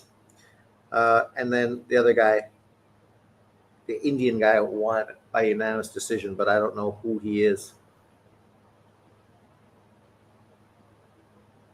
Like you look at this Australian guy that's Shushu fought.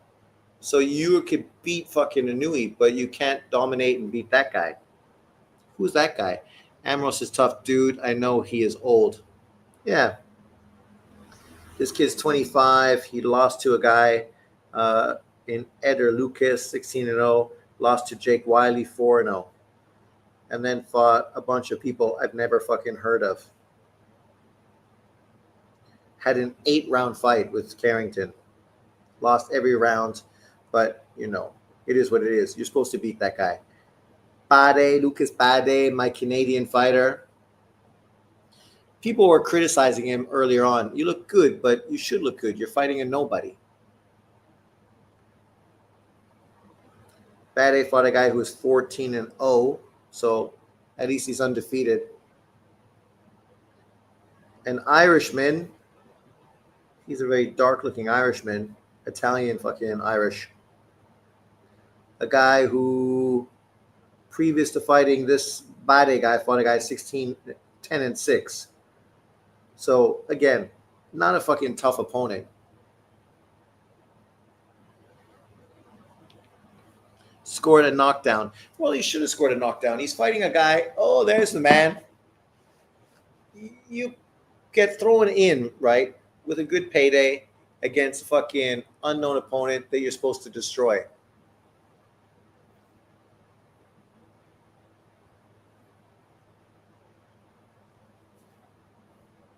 Is Josh Duhamel Canadian? I didn't know he's Canadian. I just saw him driving a tractor at his cottage, wherever it is, with a big lake in the backyard. Nice. Yeah, Bade is the dude who knocked out the Snoopy dog wannabe H2O, the guy Jake Paul was pushing. Ah, that's probably why he got fucking some credit, eh?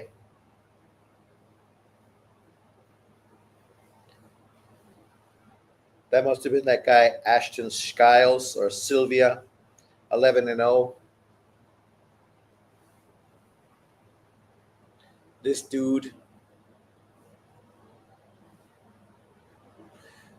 11-1, 9 KOs. Yes, H2O. But then again, HTO, you know, he fought some not bad opponents, to be fair. That's a pretty good win. And he hasn't bounced back off of that loss yet.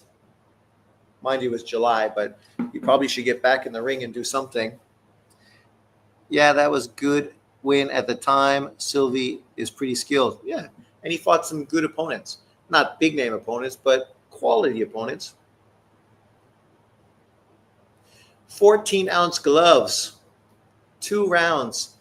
No 3 knockdown rule. Fight official after 4 rounds.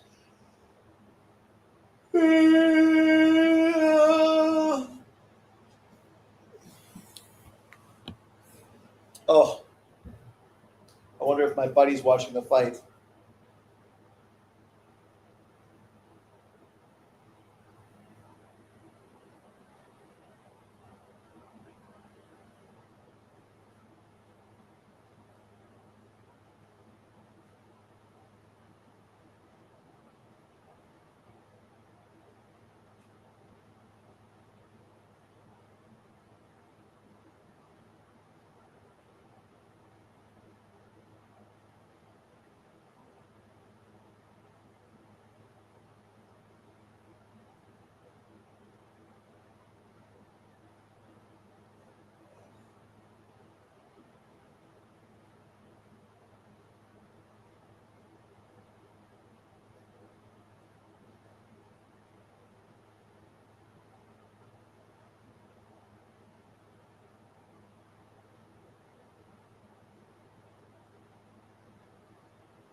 See, you know this is big. I just had like a bunch of people talking about this fight, right? Like literally, people that don't watch boxing, but people literally hitting me saying, "You watching the fight?" So it just shows you the magnitude of Jake Paul. Everybody knows who he is, but a fucking Mike Tyson, man. You know that Mike Tyson, uh, Roy Jones fight. I think it did like 1.2, maybe more, fucking pay-per-view buys. I meant to say Tank Ryle fight would have been marketable. Yeah, but the problem is Tank Davis don't want to fucking pay anyone. That's why fucking Lomachenko walked away. You don't spend months negotiating a fight. Go fucking to America to sign the contract, and then all of a sudden, 1.6 more than Tank Davis then, and then literally fucking walk away, not sign the contract, and then say, I'm not going to fight for the rest of the year. Maybe I'm going to retire. I ain't that fucking interested, right? And this is after Tank Davis came out and said he wanted like $30 million for the fight. Look at that pimped out ride. So the problem is Tank. They say he's the face of American boxing, that he's bigger and better than fucking Canelo. But yet when you fight Canelo, you get paid. When you fight Tank Davis, apparently he ain't willing to pay you the kind of money that's going to make you fight him. Otherwise, fucking Haney would have fought him. Shakur would have fought him. Lomachenko would be fighting him. Ryo would be fighting him. The fact that you're not getting those fights is because you're not fucking paying. You think you're the A side. You want to take all the cash, and you don't want to fucking share the benefits. If he knocks out Mike Tyson, Canelo versus Jake Paul becomes a real fucking possibility for 2025. And I know the Canelo fans going to hate it, but Mike Tyson fought a judo fucking guy. George Foreman fought 5 guys in one night. Like, boxing has always been a fucking circus act. So, Mike Tyson fought a debutant in obviously, what's his face, Conor McGregor. So you can't really hate fucking Canelo fighting Jake Paul, who's literally going to come into the ring 40 pounds heavier than him, right? Truthfully, if Canelo comes in at like 180 on fight night, Jake Paul's going to be at least 220.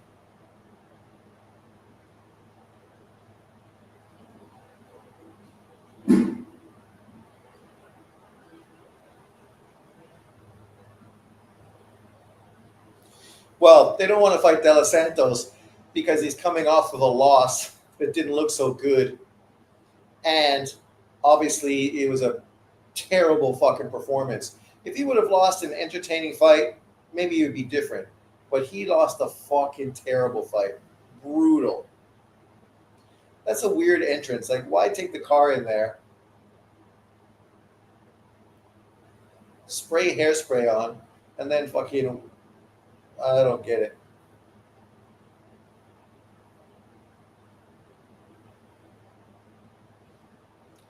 But Jake Paul, they understand marketing these guys, that's for sure.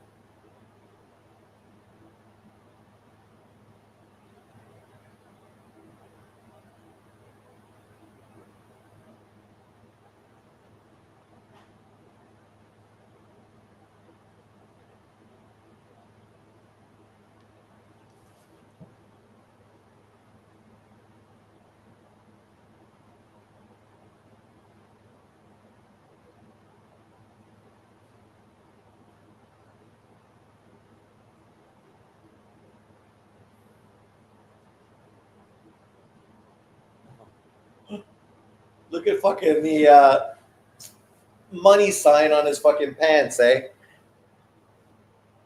Yeah, they said things. De Los Santos is talented and powerful. He is, but he's not coming off of a great fight, right? So it's not marketable. He's also fucking not marketable, doesn't speak English. I mean, you might as well fight fucking the American dude who at least can fucking have banter.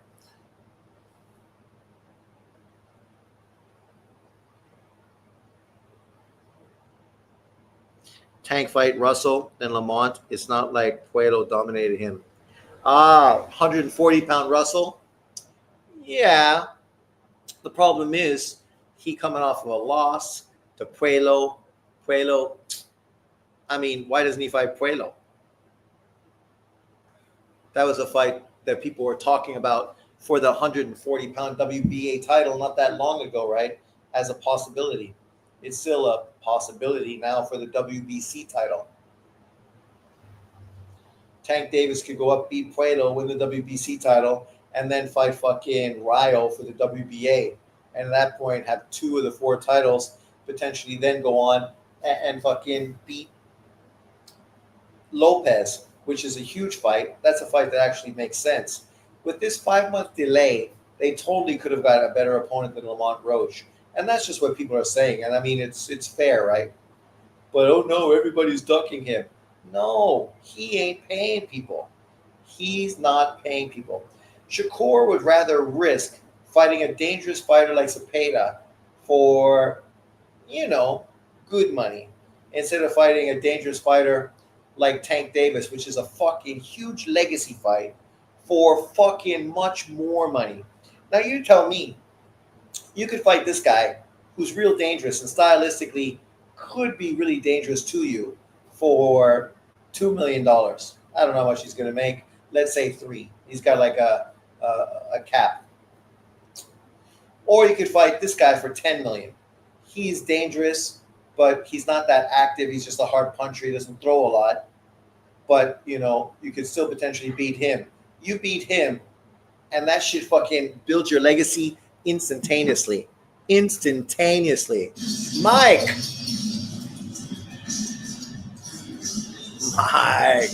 let's go.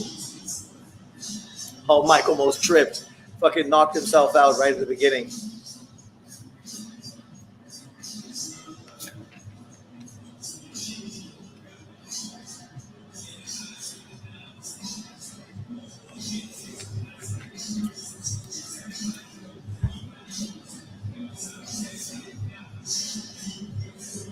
The guys walking behind Tyson, they're the guys that are going to beat his ass if he knocks out Jake Paul.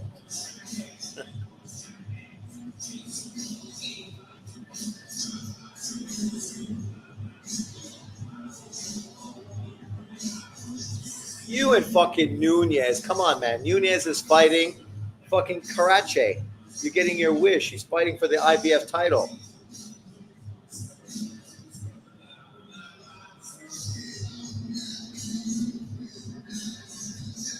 Of course he'll make Zepeda fight boring. But Zepeda doesn't fight boring. So if Zepeda's real, he should make the fight exciting. Mike, listen to the crowd roar. Rawr.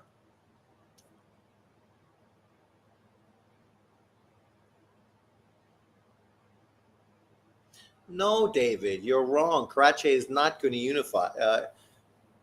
It just came out yesterday or the day before.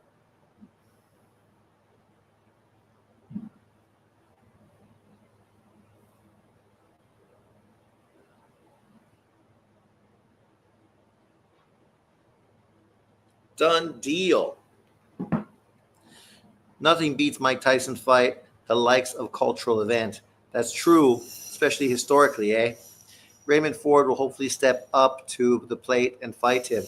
David, the fight's happening.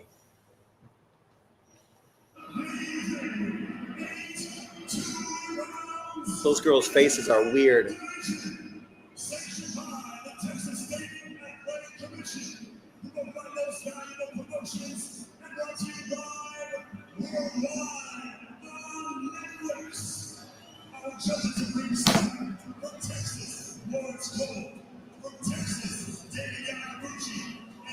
From Texas.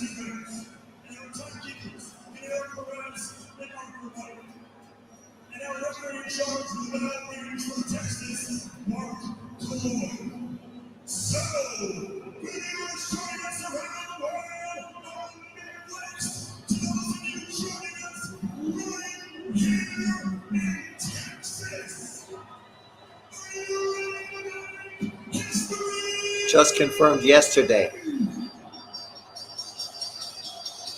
Oh, now you're running away from a world title fight.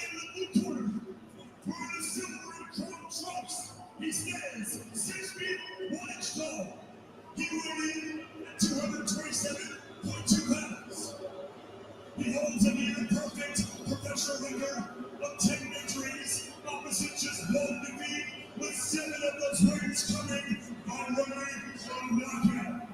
And he fights out of Toronto, Puerto Rico. USA. He is the multi-talented superstar who bridged the gap between social media and professional boxing. He is a boxer, a content creator, an entrepreneur, a philanthropist, and a promoter in the self-proclaimed ace of boxing. Ladies and gentlemen, he is the problem child, Jake Paul.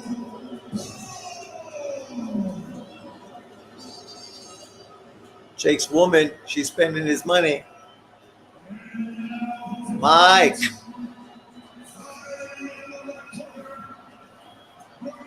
Oh, oh, oh, oh, oh.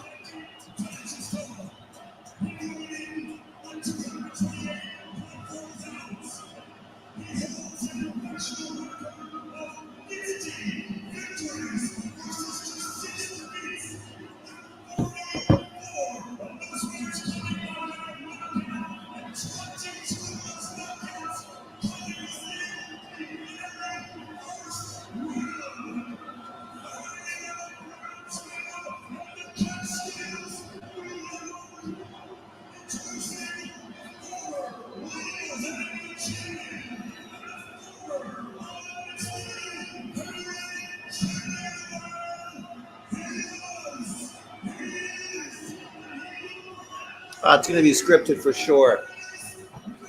WWE all over again.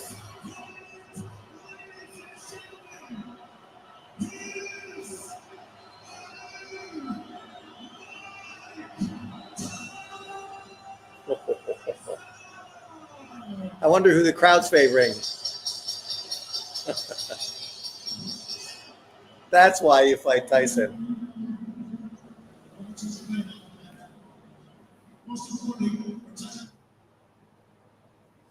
That's why you fight Tyson. Huge fight.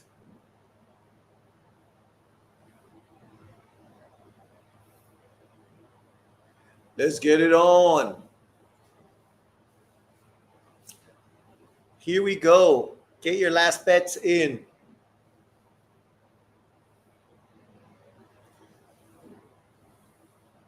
I think we'll know pretty much from the first round if this is a legitimate fight or not.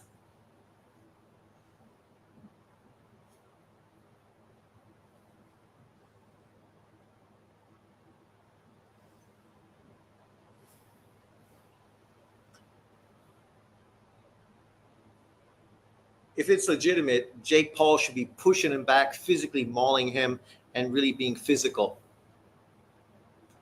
Round 1. You guys are ahead of me still? Fuck. Always. Don't tell me the scores. See?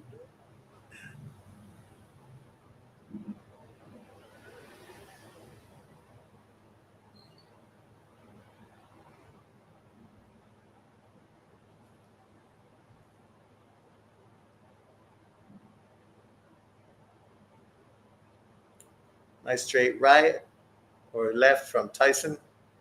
Ooh, let's threw that right hand with bad intention. Bad intention, Mike. Yeah, Jake Paul just got to hold him, push him back, lean on him. Old man's legs fucking can't have much to them.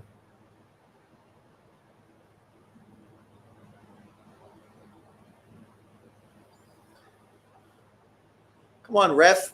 Break the shit up.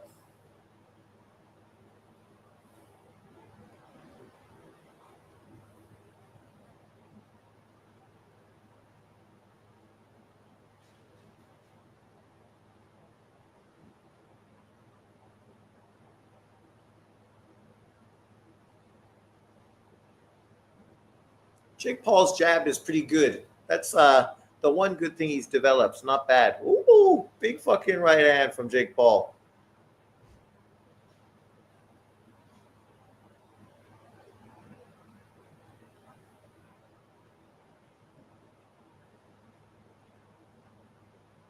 Good body shot from Tyson. Oh, yeah. Okay, whatever.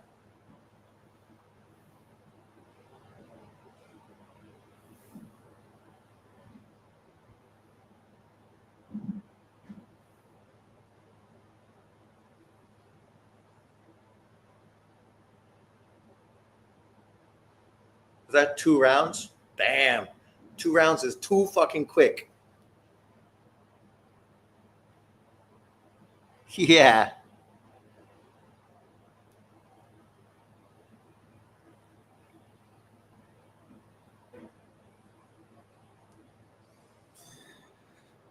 Jake Paul won the first round just with his jab.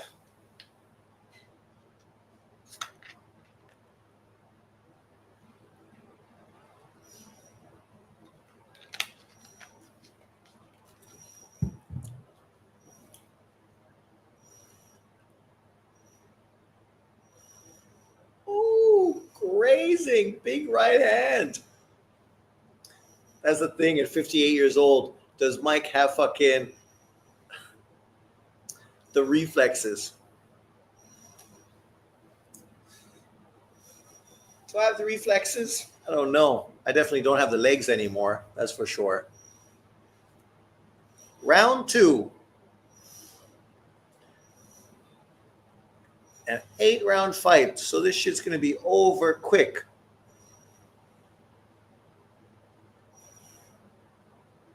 This is like, can you last 30 minutes with Mike Tyson in the ring for $40 million?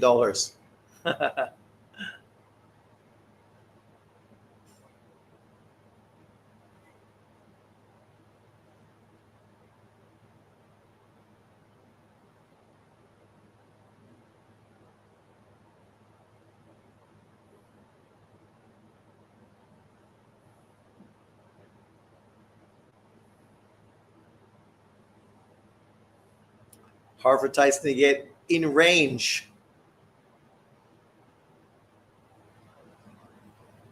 Oh. Come on, Jake. Stop hugging. Mike's married.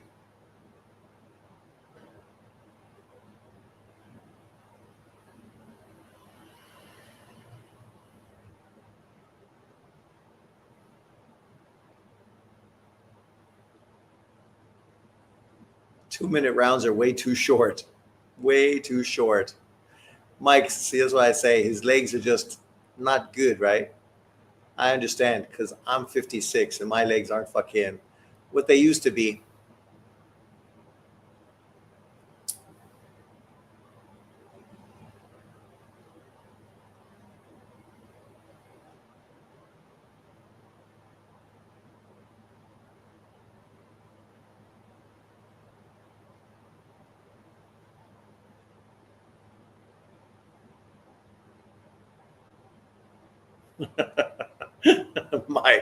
Mike's like, fucking stand still, prick.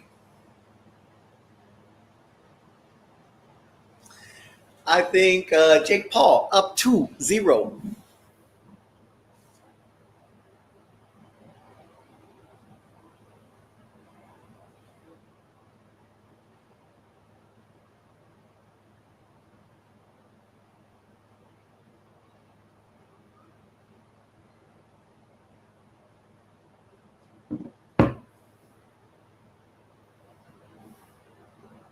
I just at least like to see Tyson land a clean shot before fucking these 8 rounds are done.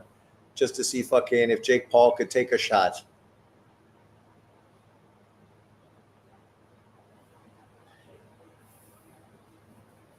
Round 3. Here we go.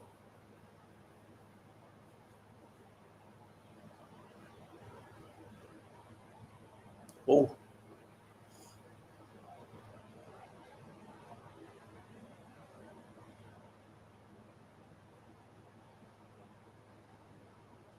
Oh.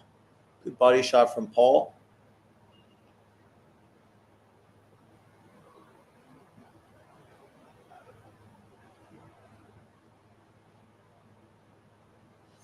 Yeah, Tyson just look old. This is not sparring when a guy's not hitting back at you.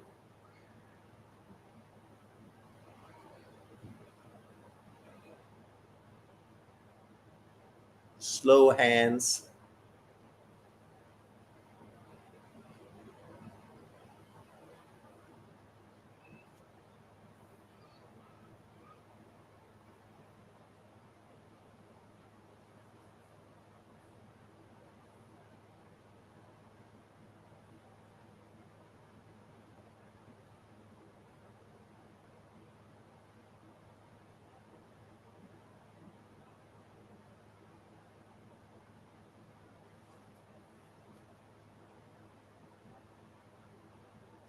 You know, I watch this now and it makes me feel like when I watched Muhammad Ali versus Larry Holmes.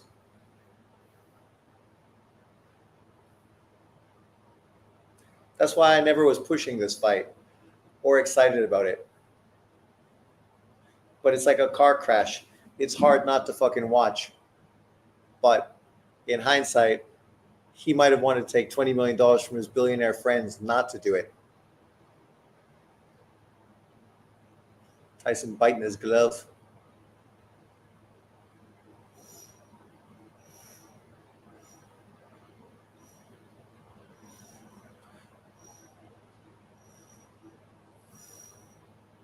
Tyson's like, man, what the fuck am I doing in here?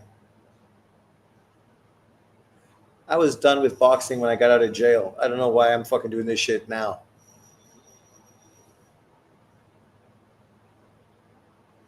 That milk guard is fucking cemented in there.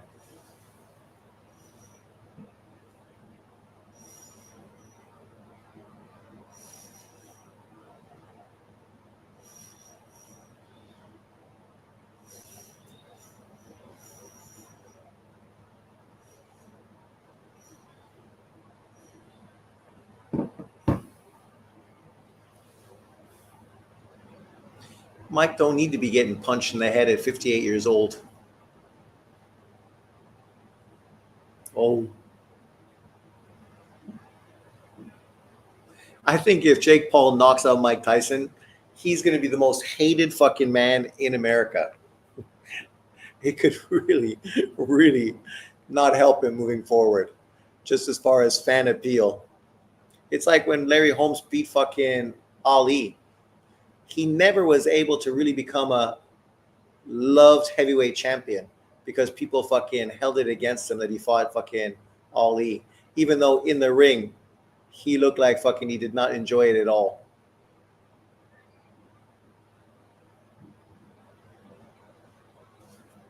Has Mike even landed a punch? I don't know about that. Go get him, Lily.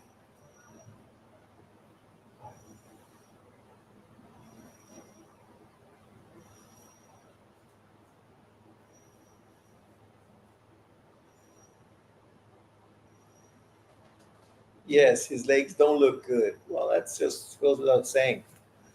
He's 58. Dude's almost 60.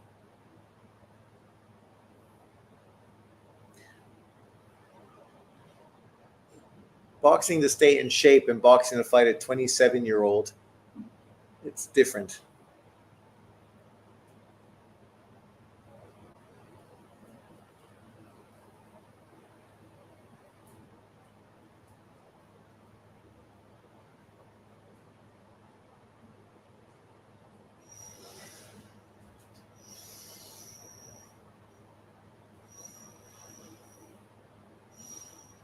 Good head movement, Mike. Mike just can't let his hands go.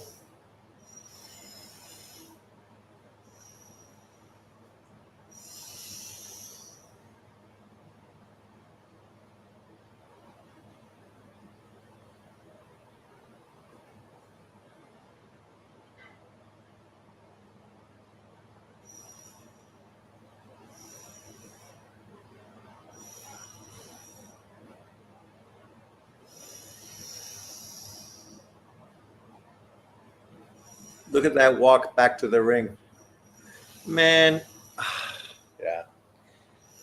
I almost want to turn it off, to be fair. I almost want to turn it off.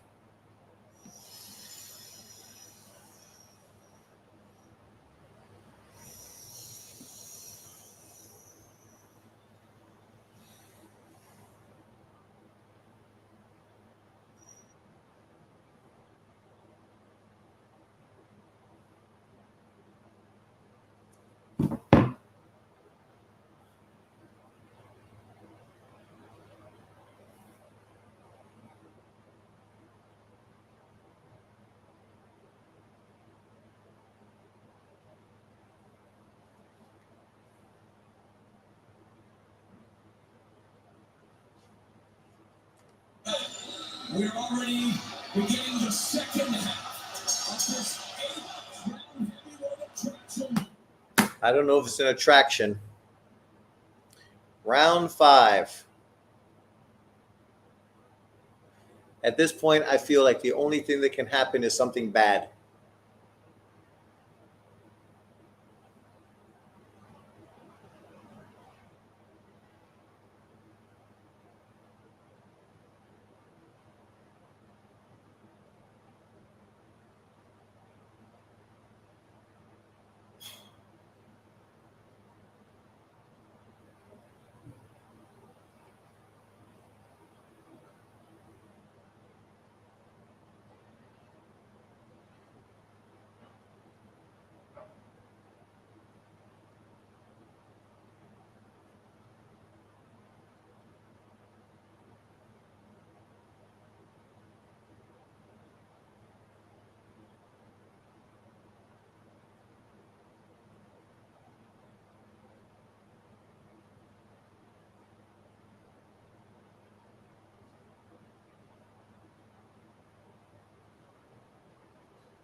Oy vey.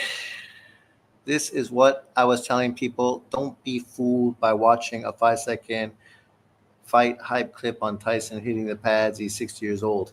And he look every day fucking 60 years old. This is what people didn't want to see. Mike look bad, get knocked out, be humiliated, right? Like I say, it's like when fucking Ali fought Holmes. Not that Jake Paul's any fucking Harry Holmes, but where you just watch it and it's just terrible to watch. To watch a legend be sort of humiliated.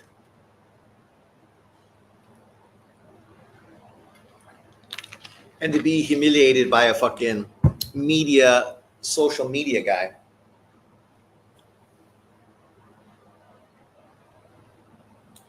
Six rounds, and then the pain will be over. Hopefully Tyson can stay safe and not fucking, you know, be a knockout video for Jake Paul. They literally fucking got the fight this close. Come on. I cannot see a round that Mike Tyson won. Let's just be fair.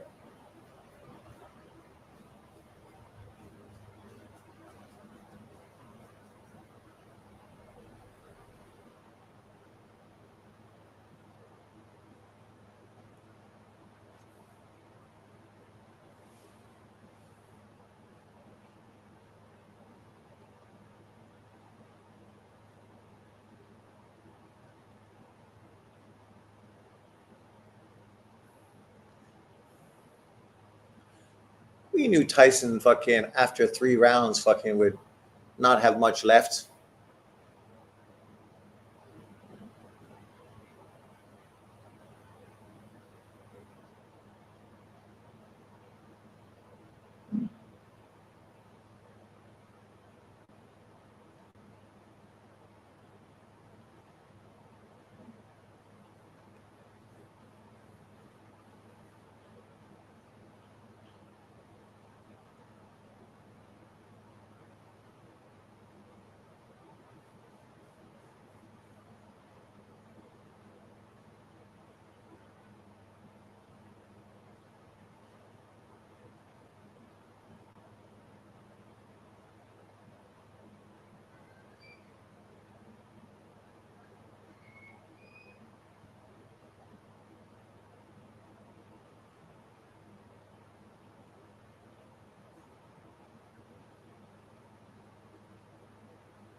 Round 6 is done.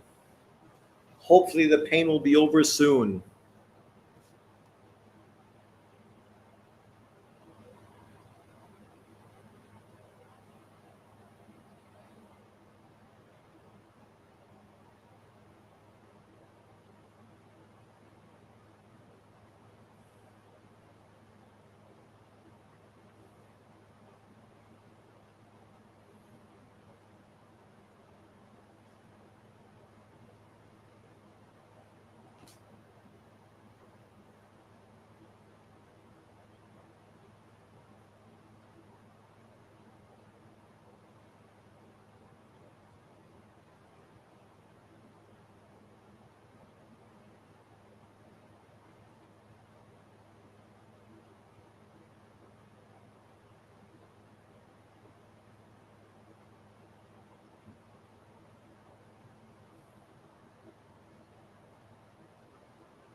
Round 7.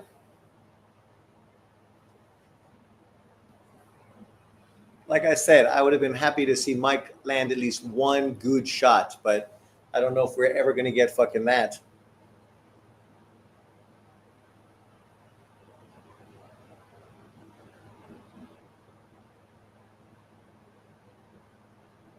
Tyson landed 16 punches in 87 punches thrown, but yet they had the fight super close.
One more round, Mike. Wipe his face. There you go.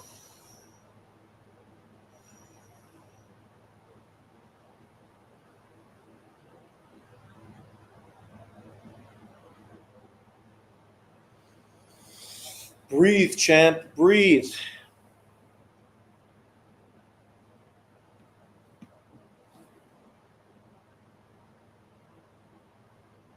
It's a sad display.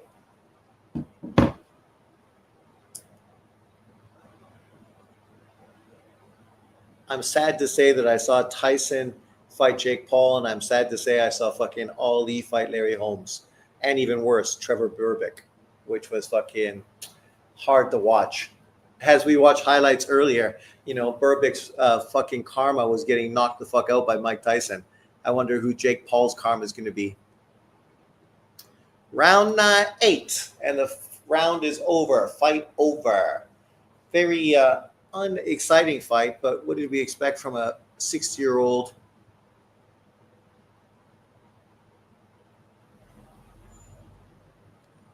with no legs?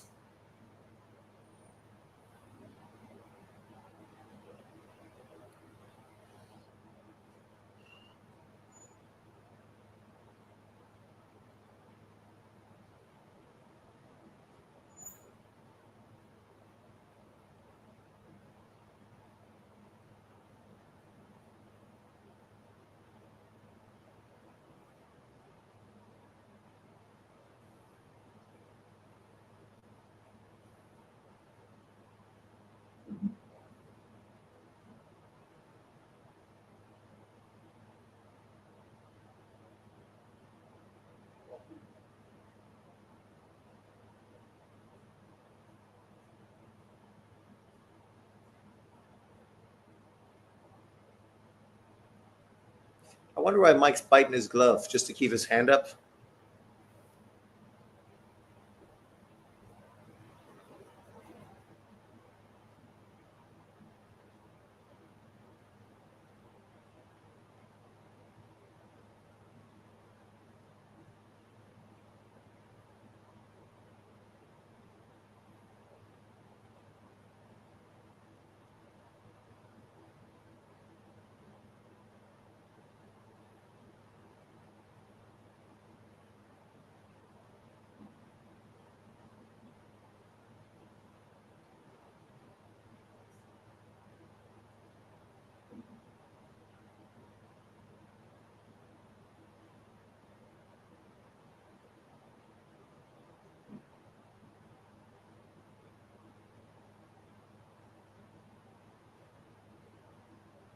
Good round, old fella.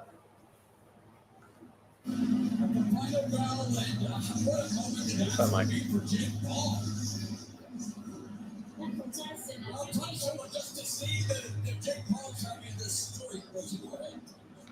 Yes, I'm just saying that it's an emotional moment for both fights. You know, at 58 years old, listen, I'm old, man.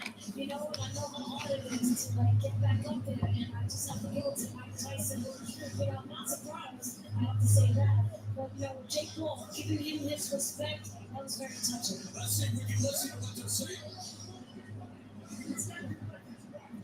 Howlin' Ninja, you're a good man. Roy Jones is right. Tyson's legs are gone. You can see that from fucking the beginning, eh? Jazz, what the fuck did you expect?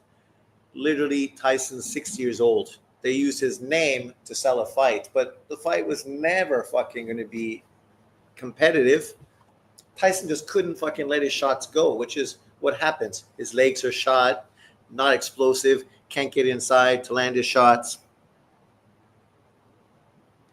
Exactly. A 60-year-old that smokes weed every day. Smoke weed every day. The fact they gave Tyson 2 rounds, it's like, come on, man. What are you fucking watching? The first 2 rounds, Jake Paul clearly fucking was landing his jabs at will. It ain't no surprise. Exactly, drunk Irishman. Yeah, his legs were shot when he came out of prison. And just mentally, he never fucking was in boxing after he came out of prison. He had a few decent wins, but for the most part, you know, was fighting for cash, and that's all. And being used a lot like Ali was used after his fucking time in prison as well, basically.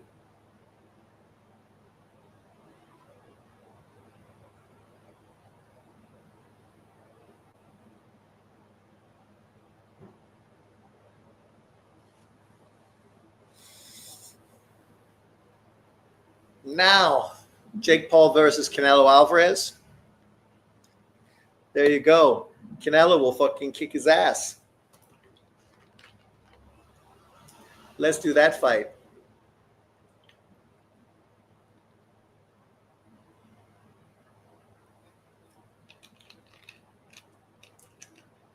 Redemption for the sport of boxing.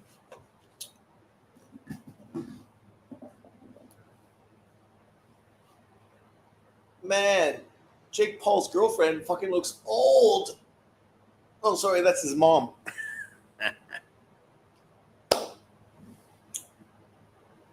We're pushing fucking sports drink. I'm surprised his brother's not pushing fucking prime like last time.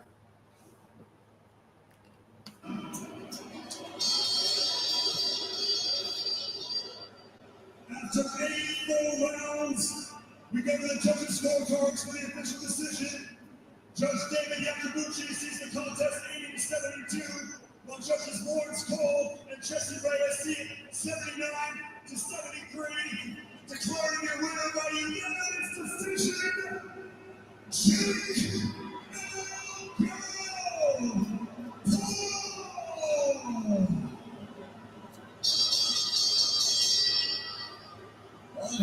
Body spray.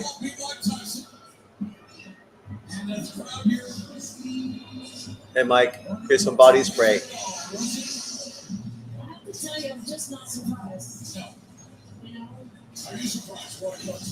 I'm not really surprised. I see Mike's legs. I'm not surprised at all. So what does this mean for Jake Paul's career, Roy? He continues to go on.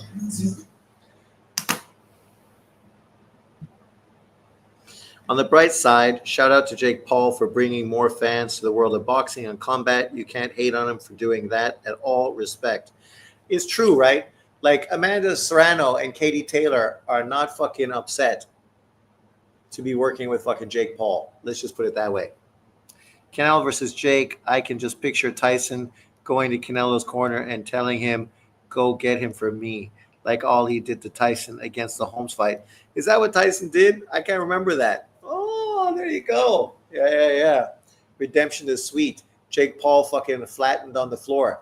And as I say, I got tons of respect for him. I ain't hating on the kid. He's doing fucking a lot of good things for the sport. And unlike his brother, who used and exploited boxing, Jake's fucking, he's in it to win it. Mike Tyson, it's such an honor. Let's give it up for Mike. He's a legend. He's never good. He's the good. I'm looking to him. I'm inspired by him. And we wouldn't be here today without him. This man is an icon. And it's just an honor to be able to fight him. And he's obviously the toughest, baddest man on the planet. So it was really tough, like I expected it to be. I want to go back and forth here. So, Mike, if you can respond to that as well. Congratulations on a very strong performance. Are you happy with what you did out there today? Absolutely happy, yes. Are you surprised it went to this length? No, when he was a good fight, when he was prepared, I came to fight. You know, 58, a lot of people thought you shouldn't be here. A lot of people thought you beat Dylan Dustin in the first round. Do you feel like you proved the world wrong, that you could at least go 8 rounds with a younger man? I didn't prove nothing to anybody, only to myself. I'm not one of those guys that look to please the world. I'm just happy that I can do it. Can I ask about the knee brace? Were you dealing with an injury going into the fight?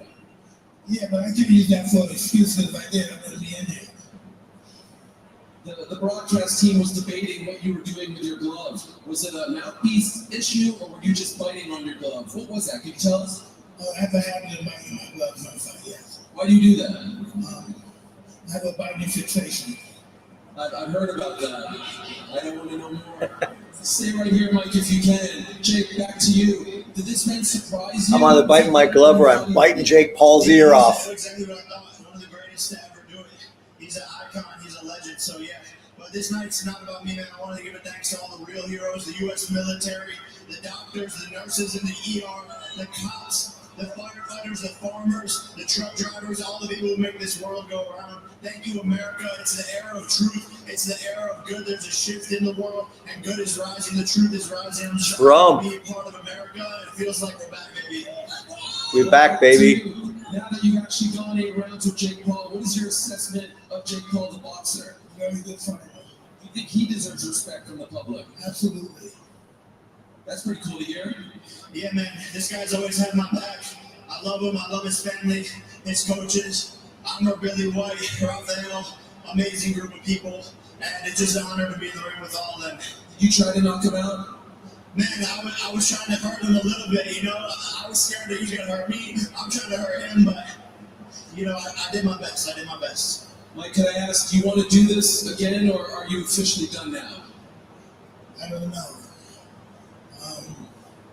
It depends on the situation. What does your gut say right now? Is this possibly the last time for you? I don't think so. You've got more in you. What comes to mind?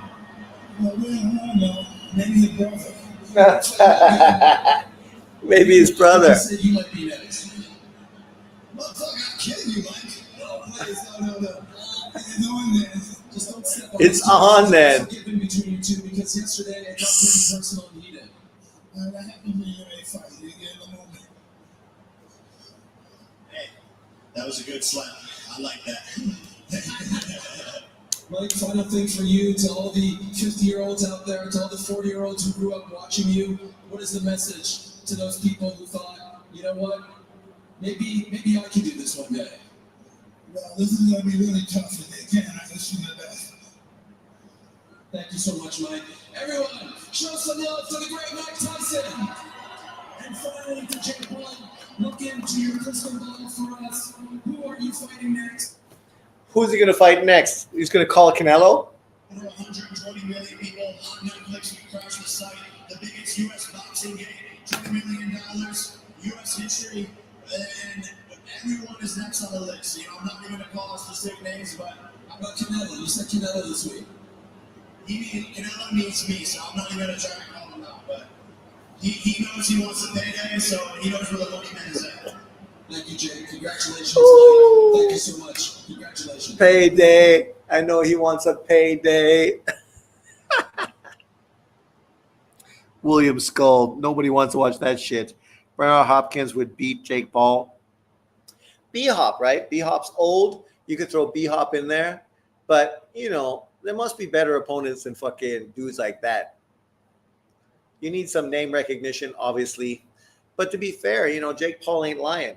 If 120 million people from around the world just tuned in to watch Jake Paul versus Mike Tyson, who is the face of American boxing? It got to be Jake Paul. But I'm going to kick back. I never ate lunch. I had to work this morning, and then I ran home to do this. So thanks, everyone, for jumping in. I will see you next time. Peace out, everybody. Later.